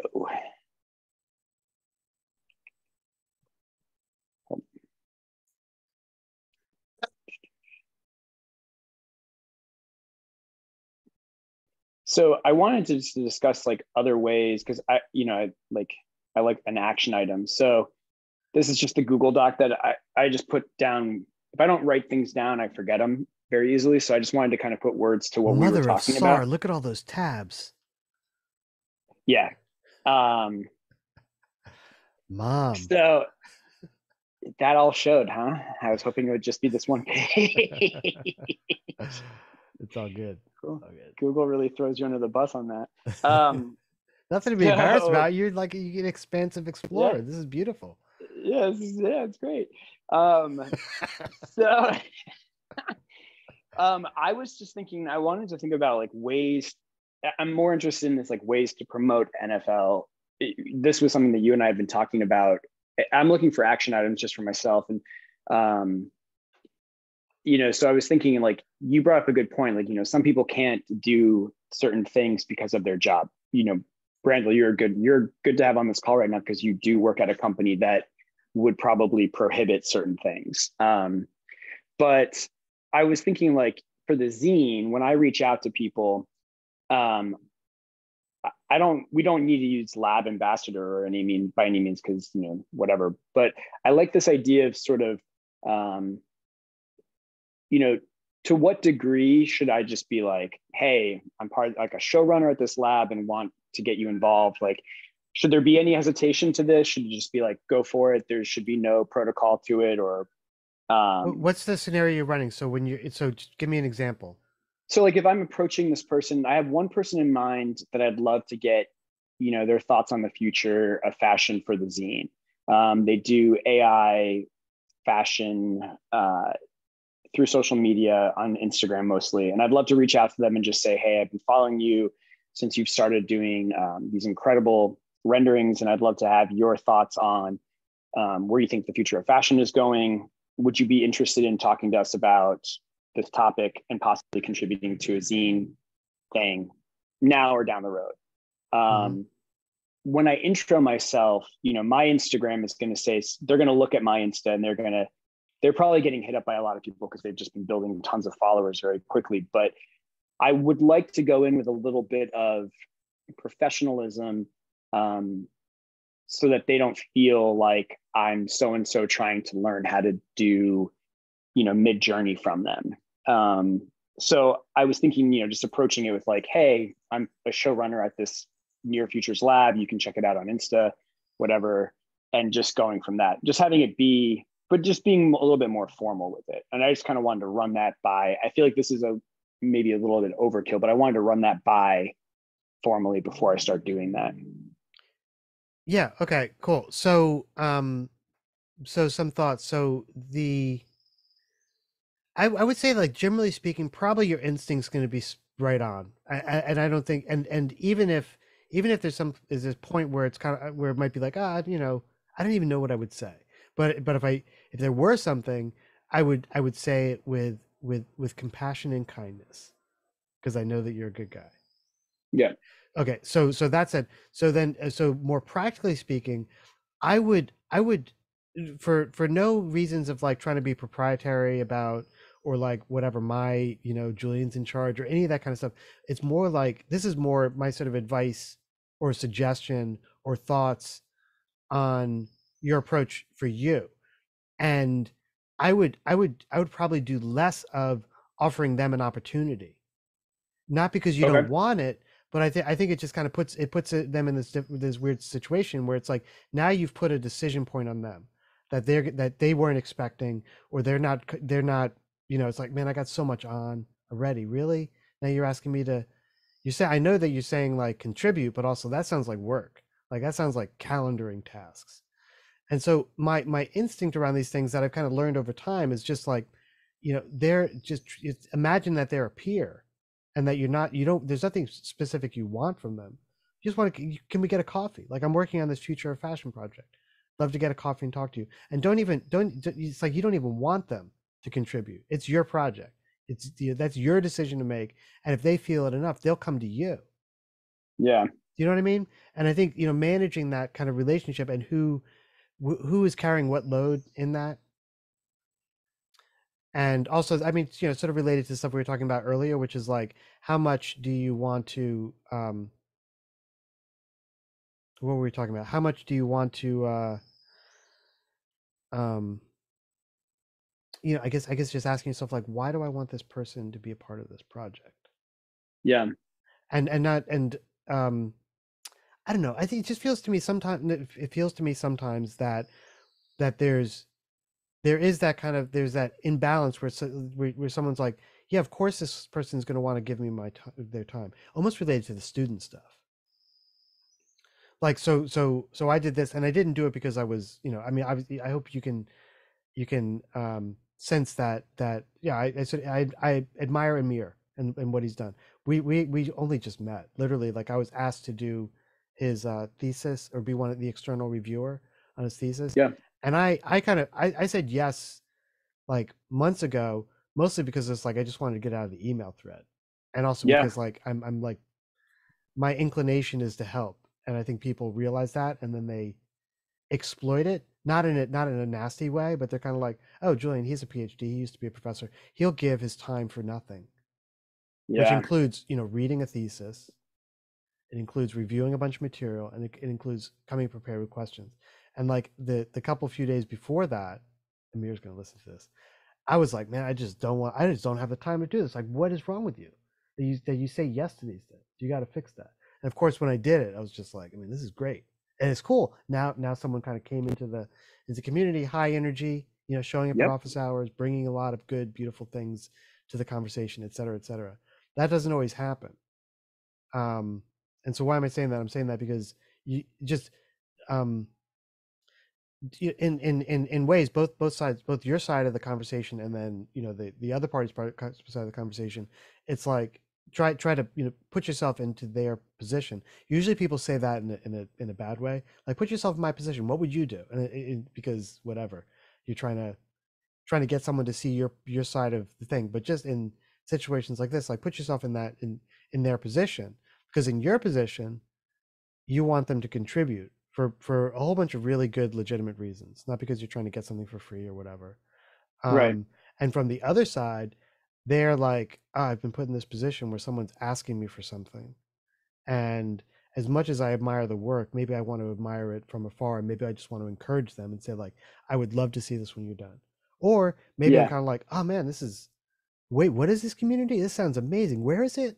Wait, this is great. You don't know, but you have to be prepared, I guess, for both sides, which usually means that people say like they box themselves out to begin with. They say, like, before they even say anything, they say, feel free to say no. And people are like, wait a minute, what's going on here? Oh yeah. What? And I think that you're the kind of person who would do that, as I used to be as well, because you feel the burden that you're putting on someone. You're feeling the load that you're giving them for them to kind of process. And so you basically want them to know that you're going to be okay. You're not going to throw yourself off a cliff if they say no. Feel free to say no to this, but is usually the Mad Lib syntax of that. Yep. I've just taken the same, like, here's the ask, and don't give them an out. Like, don't give, let them, in some cases, let them take on the full burden. Oftentimes it's transactional in a different way. So it'll be like, this totally sounds fascinating. Do you want to hear my fee? Yeah. And then put that on them to say, or say, like, yeah, please, what would it take to have you do that? Because they might not be assuming that I want to do it for free. They might be assuming, like, this guy is the kind of person who won't ask for a fee. So we won't even talk about that. That'll never even come up. And I just stopped doing that. It's like, this is what it's going to take to do that. And oftentimes it just ends there. And I'm like, cool, that's good. At least it was out there. I mean, not at least it's out there, but it's like, at least I'm not going to carry the burden of thinking in the midst of the project, like, and I'm not even getting paid for this. This is bullshit. Dude, that drives me crazy. So change it up. Up. And just be prepared to get for people to say no, or just ghost you, or not you back, which I think in many cases is better than being driven crazy, because that's going to cost you more in the future, because you can be like, damn, man, therapists are expensive these days. Yeah. No, this is good. I think I like because I think my feeling with NFL is, and you and I have talked about this on even our last call, it's like, coming from academics, I see so much talk about creating spaces like this. I don't see a lot of creating of spaces like this, right? And then when I've applied to innovation labs, my favorite innovation lab that I looked at was Visa, where they were just like, we're this innovation lab on the future of finance. And then when I looked at the job application and what they wanted me to apply for, it was literally just like, it had nothing to do with innovation or futuring or anything, which is not surprising. But I think what's being created here, I think, is pretty cool. And I feel like there's this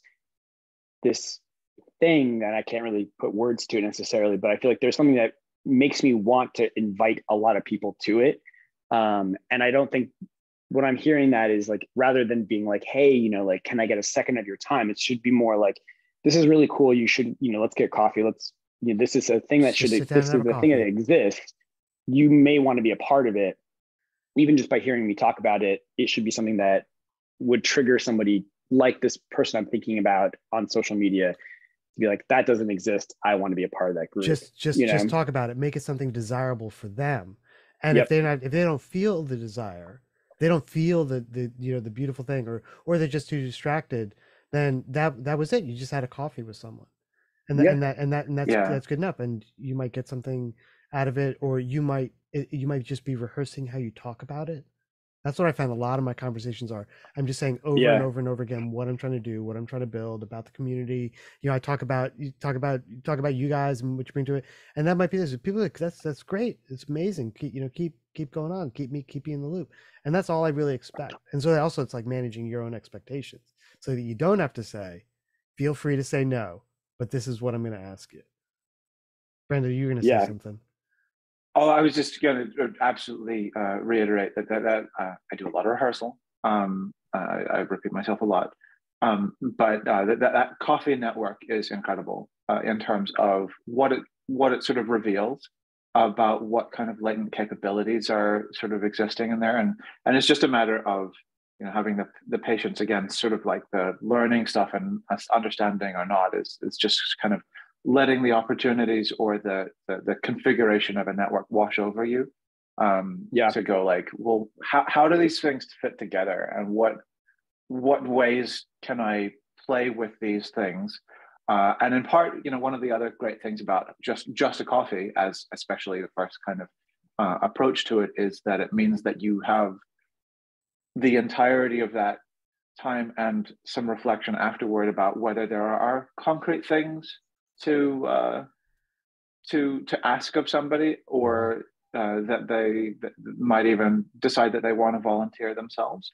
And so that's really cool, because it means that, you know, the obligation, the onus is just like, all you're asking for is the time for the coffee, and like, is this interesting? Is this interesting enough to be talking about and to you for this period of time? And a lot of the time people are like, so I told somebody about Near Future Lab who's in a city planner in the city of San Jose, and I didn't invite her to it, and she was really just like really wanted to know more, in a way that means that I think I'll probably see her in the next 3 months or so, and she'll probably want to get more information than if I had sort of offered it up, sort of on a silver platter there too. So yeah.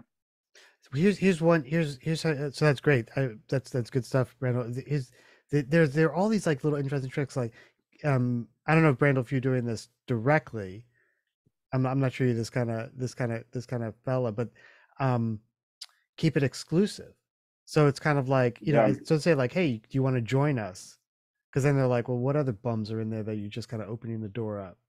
And I think that that's not just to be exclusive for the sake of being, you know, kind of dismissive of other people. It's kind of like, we got to keep this small and tight. So I don't know, you know, like maybe if things open up a little bit, maybe in season 3 we can see about you coming in. And I've been doing that with the Discord, again, not to be exclusive, but I think I love the way that we've been able to keep a small tight group, you know, at this stage, at this evolution. Also because like I think doing the coffee calls with everyone who joins is super important.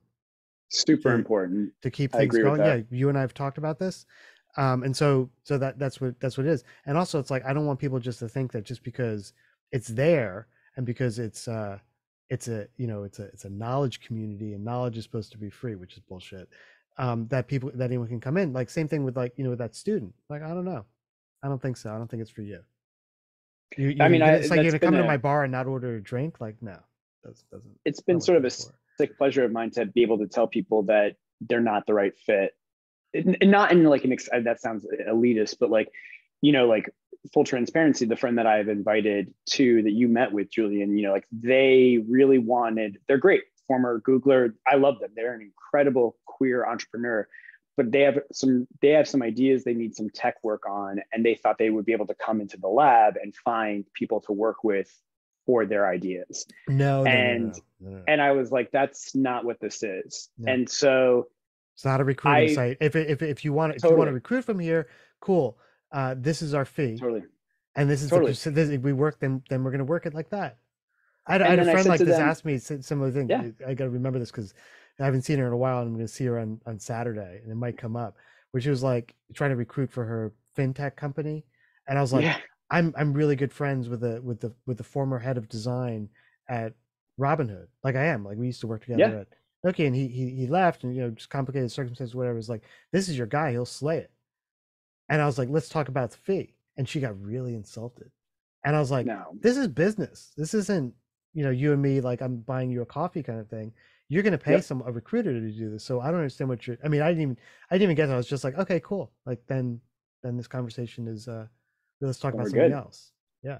Well, and that's what, and I think that's, but it also it freed up. And to your point earlier about like, you know, it frees both people up. It frees them up to say, oh, well, then I'm not going to waste my time in this space. And if they do come back, they're coming back authentically because they know the parameters of what the space is for. That's right. So, yeah.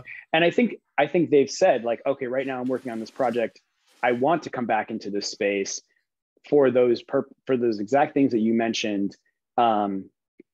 Because there aren't other spaces like that, but I have to finish this one thing first, you know, and if they do, they do, but whatever. But I think there's something about being able to, I like that we're evolving to a place to be able to say, we're not this, we are this.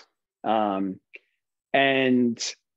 yeah, I'm just trying to, you know, I was also, another idea came to me right after we got off the phone about pumping up our social media with doing like roundabouts of, I've noticed like I'm following NFL a lot more now on social media, and I'm really liking the content that's coming out. So maybe we don't need this as much, but and this is sort of a job, so it's not necessarily fun, but like we have so many projects going on that even updates on projects, like little, you know, showrunners putting together content every now and then could create a lot of like consistent content for the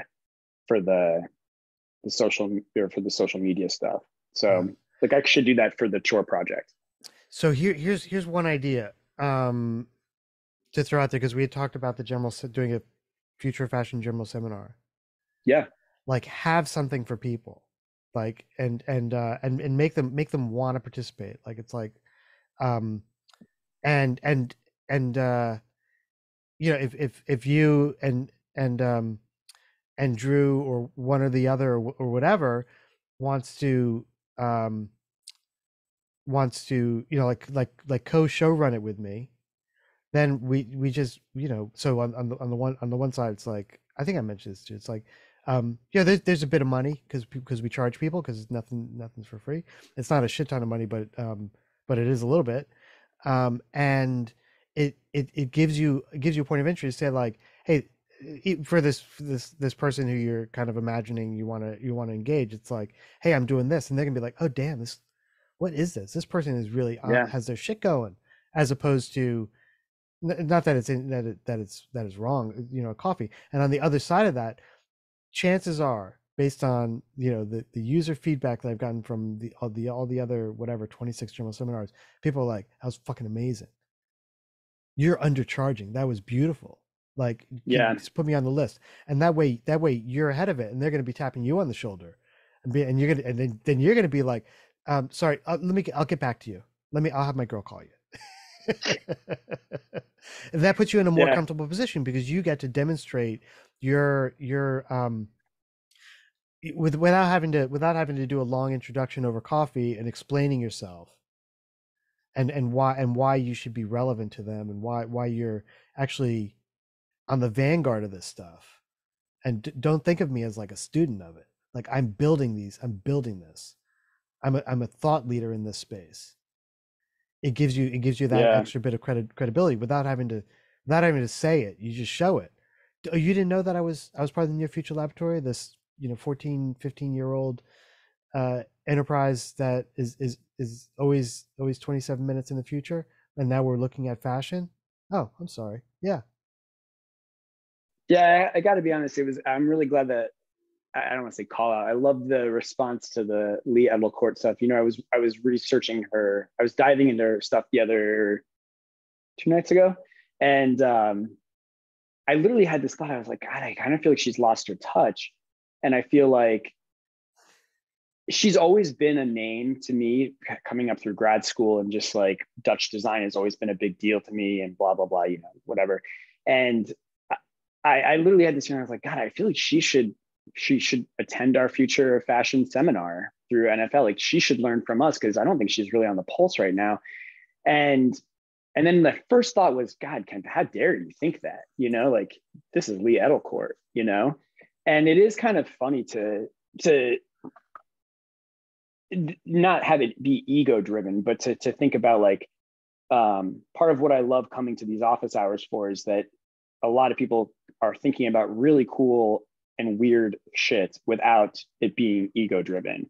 And that's, it's, yeah, I'm excited for the seminar because I've already been putting together some stuff. So I would love to talk to you more about like how that runs and what you would expect for it.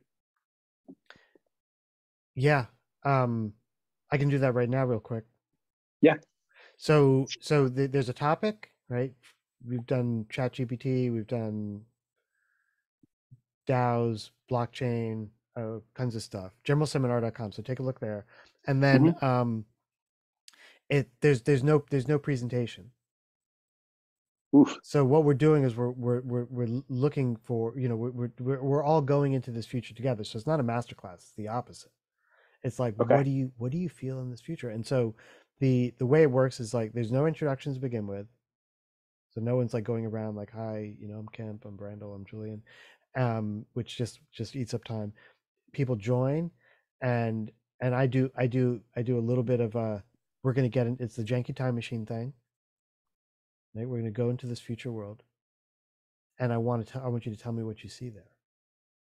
You might end up in someone's living room. You might end up on a in a retail shop. You might end up in a corner convenience store. You're just walking along the sidewalk. It's First Friday in your town, and so everyone's out. What feels fashion? And don't even assume that it's just clothing. It's style. It's the what you see in the storefront of retail shops, if they're even retail shops. How are things being transacted? How are things being kind of marketed in a way that maybe feels like not of now? And bring these things back as if you were an archaeologist, but instead of digging into the past, you're digging into the future. Like I want to feel things, not just ideas. And then we send people off into breakout rooms for about 20 or 25 minutes, one-on-one. If there's an even number, usually there's an even number of people, or 3 in one room or whatever. And then they get to talk about it. They talk about, they go into that world and they just have these conversations. And then after those 20 or 25 minutes, we bring them back, and then we share back what we saw. Okay, so people always love it. Like I've never gotten any negative feedback. Maybe people had negative feedback and they didn't give it to me, but it's never happened. It's like even when you bring them back, they're kind of like, oh man, we just wish we had like another 5 minutes. We were just getting into it. And then I go around, as the guy who's whatever. I'll go during those 20 or 25 minutes, I'll go like kind of room to room and just listen, really. Like I don't try to steer or guide, just hear people saying, maybe, nudge and prompt, or just show enthusiasm. Like, oh my God, I'd never thought about that. That's super cool. I love that part. And trying not to definitely not being, I'm going to tell you what you actually know, that's wrong. Yeah. You just want to encourage people's imagination and allow them to luxuriate in the beauty of like, kind of not sure, and they allow them to be uncertain and not with no expectation that they're going to come back and give you the dead on accurate prediction, or be like so, or feel like they even feel like they know. They just see stuff. Like what are these things like? I've done this, like it's like you're a forensic detective trying to piece together a story, and you only get a partial perspective on what happened. All the police procedurals.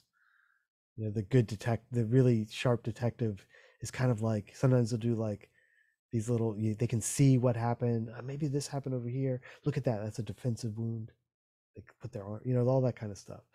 And get people into that mode where they're just trying to, from partial perspectives, piece together a sense of what this world is in the context of fashion, whatever it might do. And I might even lean into, in the introduction, say like, we assume fashion is clothing. Let's not assume that. It might have evolved.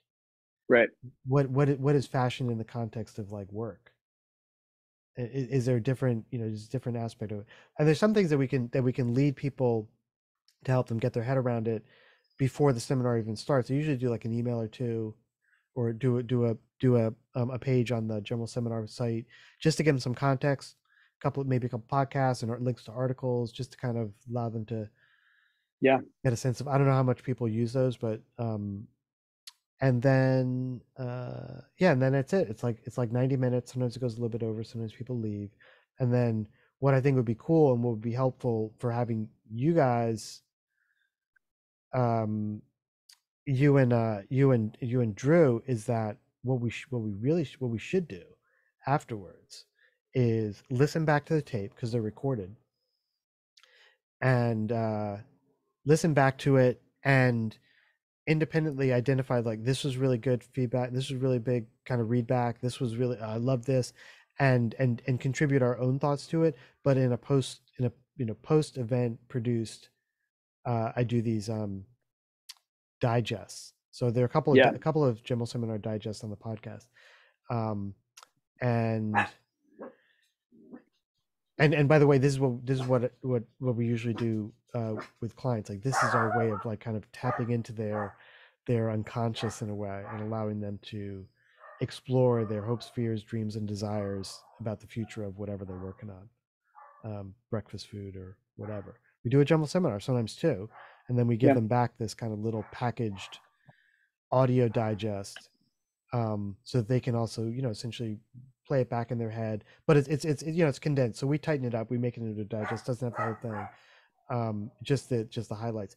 And then I think what's gonna work for us, not in an extractive way, but in the context of Shortcoat, context of future, is that we're gonna have all these. Oh man, that's great! I love that. That was generative. That's beautiful. You're gonna start feeling like, oh my god, that's totally an ad, or you're gonna say, like, that's a beautiful thing to consider in the literal, the material design of the Shortcoat, and we're gonna come away with just such rich material that is amazing. Because I mean, this is what one would do. I mean, it's a little bit sneaky. One would do if one were doing the future of whatever.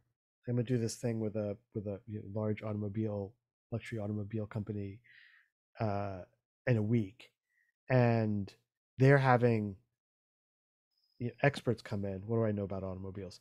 They're having experts come in and just going to do like a half day workshop. Actually, I think it's like AI. I don't think it's automobiles, but they are an automobile company.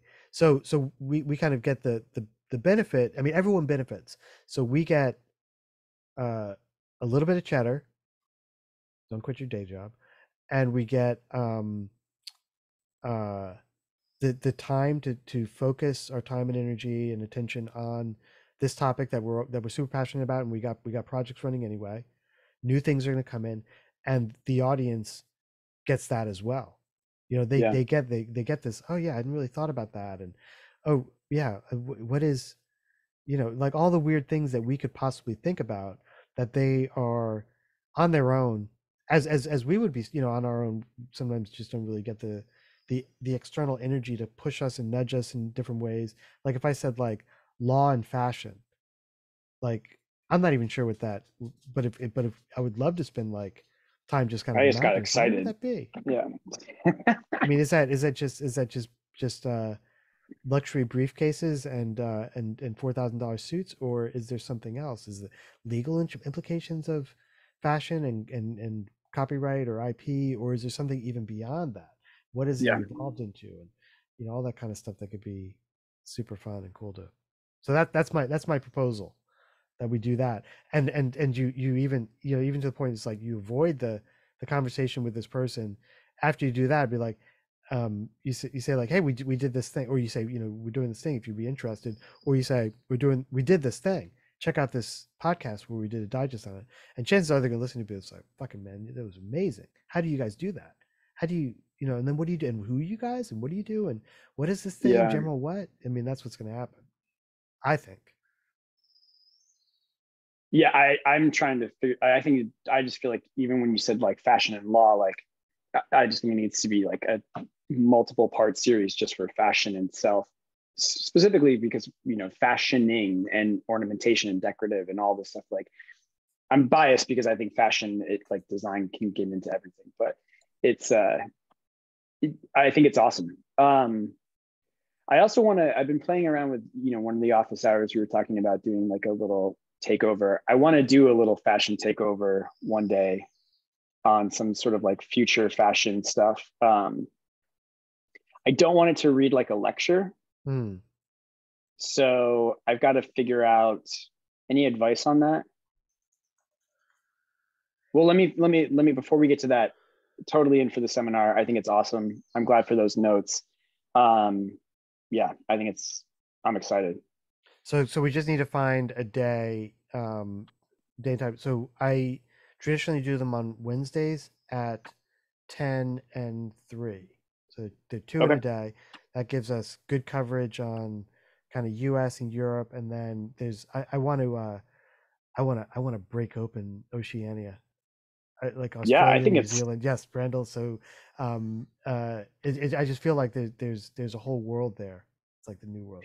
I mean, I'm sorry, I just make my, yeah, I mean, Dior just did their most recent collection in India for a reason, right? Like there's this whole, yeah. There's a whole another market. thing that you do with just on the sort of the formalism of the seminars is a good number of them have had a couple of videos in the invite as well as kind of references and source material. So anything that sort of even and some of them can be fairly left field, but if they're and it's not mandatory, but I definitely have watched every single one that's been in every single invite. So there's a good chance that the kind of people who are going to roll into a general seminar are the kind of people who are going to do their homework. Yeah. So if there's anything interesting in that, then worth rolling it in. Yeah, and that also a great chance for us to just kind of focus for in the pre-production on sort of gathering some material and putting it in one place. Yeah. I'm gonna have to bounce in a minute. I got another call at noon, and I got this other guy who just wants to have a quick Is it that? Oh shit. Yeah, okay, well, I've been recharging my headphones all. Yeah, I'm like on one right now. It's like, and it's gone from noise cancellation down to the other thing. Yeah. Beep, beep, beep, beep. Yeah. So, this was great. I'll ask you about the how not to make it a lecture thing later on. Julian, I'm going to plan on meeting you on Monday. Yes. Cool. I'll take because we were saying Alana's coffee roaster, which is on Venice, kind of more and more Vista, but I'll double check with